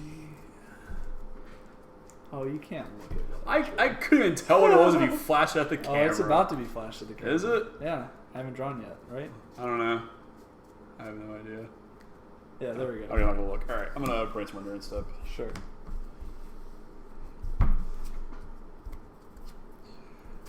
3. I want to draw all of these cards, and I can. I can do all of these things. So I think I just put them back like this. Puzzle that and tap. Draw. So Josh, I know you may or may not be there, but what tips would you go ahead and give us so that we might improve ourselves for the next go around at this? Bubsy K multiple tricks. And play Devil Shaman. Sure. Go ahead. Here we go. I am so looking forward to tomorrow. I can't. Is it wrong to talk about somebody on stream that they don't? Yeah, I'm not gonna. That's not Yeah. talk about it. All right, draw. All right. This will probably end up being the last one anyway. Yeah. All right. So I think we just hold up Death Ratch. I'm gonna definitely now. Mm-hmm. And Delta. Go away. Oh, okay, he's here. Yeah. All right. So what type of... No, it is a... I mean, we can... We just have it sitting on top of the monitor, so we might be able to do it. The setup was just as rough as it could have been tonight, but I think I can make it better for next week. It was kind of like a spur-of-the-moment thing this morning. Or actually, wait, no, was it whenever I was coming over that you were like, hey, we should stream this? Yeah. That's a 6 of Goif. That's terrifying. Wait. Sorcery, instant, land, enchantment, artifact. Yep. 5/6. Okay. There's no planeswalker. Not yet. Yeah, this it's not was tribal either. no trouble. Yeah, this was like super spur of the moment. It was something we had talked about doing. So, yeah, that's literally why we did it tonight. Okay. Yep, go for it. All right, cool. Nice glacial chasm. I'm assuming that's what that was. Okay. Something there to excite me. Play Glacial Chasm? Uh-huh. Wait, that's when it enters, so that doesn't actually trigger, right? Oh! Okay, hang on. Okay. So I'm gonna think about this. I think you have to float the mana, then play it, then... No, that doesn't... No, because it's as it enters, I have to choose. So we're gonna crop this okay. Tamiyo. Yeah. Gotcha. That's fine, yeah. Okay. I have a card in my hand. I don't play Counterspell. Alright, we're gonna get Riften Portal. Sure. I'm gonna play Glacial Chasm. That seems really... Awkward? Yes. Alright. And is... Prevent all damage that would be dealt Right, to me. can I respond to you? Yeah. Well, that has to go in the graveyard first before I want to do anything. Okay, sure. Yeah, so that's fine. That's in the graveyard now. Okay. Oh wait, you have Death Threat. All right. Yeah, like, I just eat it. Oh, Yeah, right. and then I just drop Liliana, I think, and take the game over from there. Woo! Legacy's fun, guys.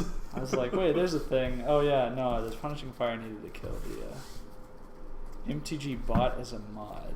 Oh, okay. So what does that do exactly? Oh, that just like any card that's referenced, it brings it up in the chat, right? I believe that is correct. Because that's what he uses on his. I'm pretty sure that's how it works. The chat. Okay. Yeah, we just there was a lot of just like logistical things as far as getting everything set up to be able to see the chat and be able to display the cards at the same time. Oh, we have to type it in. Oh. How do we do that? Type in !MTG bot. You are logged in under the EOT, right? Yeah. Okay. Oh, that's cool. Yeah, that's sweet. Well, is it Did it come up? Yeah, it's right there. Well, yeah, but does does it come up as like modern or anything like that? The Mines Cultor. I think you have to give it a moment, right? I'm not sure if it just like is on call like that. Yeah, I have no idea how Twitch actually works, Josh. So yeah, we just started last Thursday and like just did some of the basic stuff. And yeah, my face is right in the. There we go. Actually visited. I'll move over. That makes sense. Okay, cool. Well, we're glad you tuned in tonight. Yeah, this has been fun. Who else is in the chat right now? Josh is here? There's a random person, I believe. Yeah, the third person, yeah. Yeah, that was just like about a minute ago. Yeah. Random person number 3. Who are you? Welcome to the end of the show.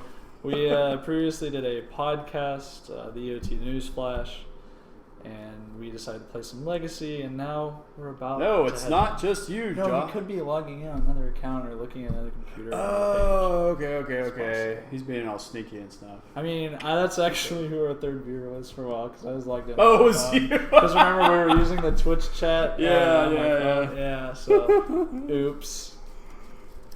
It's okay, though. Yeah, so Legacy's a sweet format. I am pleasantly surprised by all of that. This is an atrocious matchup, though, I think.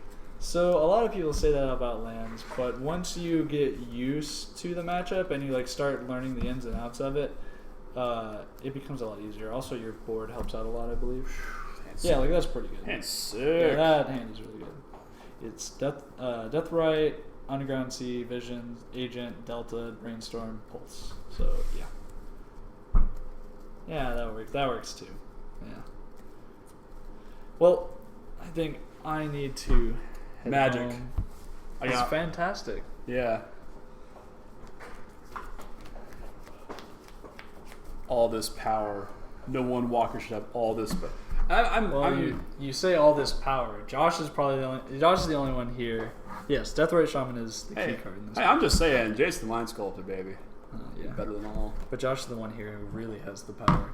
But next week, if we're lucky enough, we will have the power. Oh, yeah. Oh, man. Ancestral Recall in a Storm deck is so silly. Yeah. Feels so good. Oh, man. There you go, sir. Sweet. Cool. Well, Josh, I'm going to go ahead and turn off the stream, but thanks for watching, buddy. And, yeah, we're going to do it next week. And probably more of this nonsense, too. Yep. That's what we do. It's pretty great. The best part is you can't stop like that, doing all that movement because the mouse is on your side. Oh, I know. Yeah. So we just get to awkwardly pan out. Yeah, so this has been sweet. Have a good night. Later, man. All right.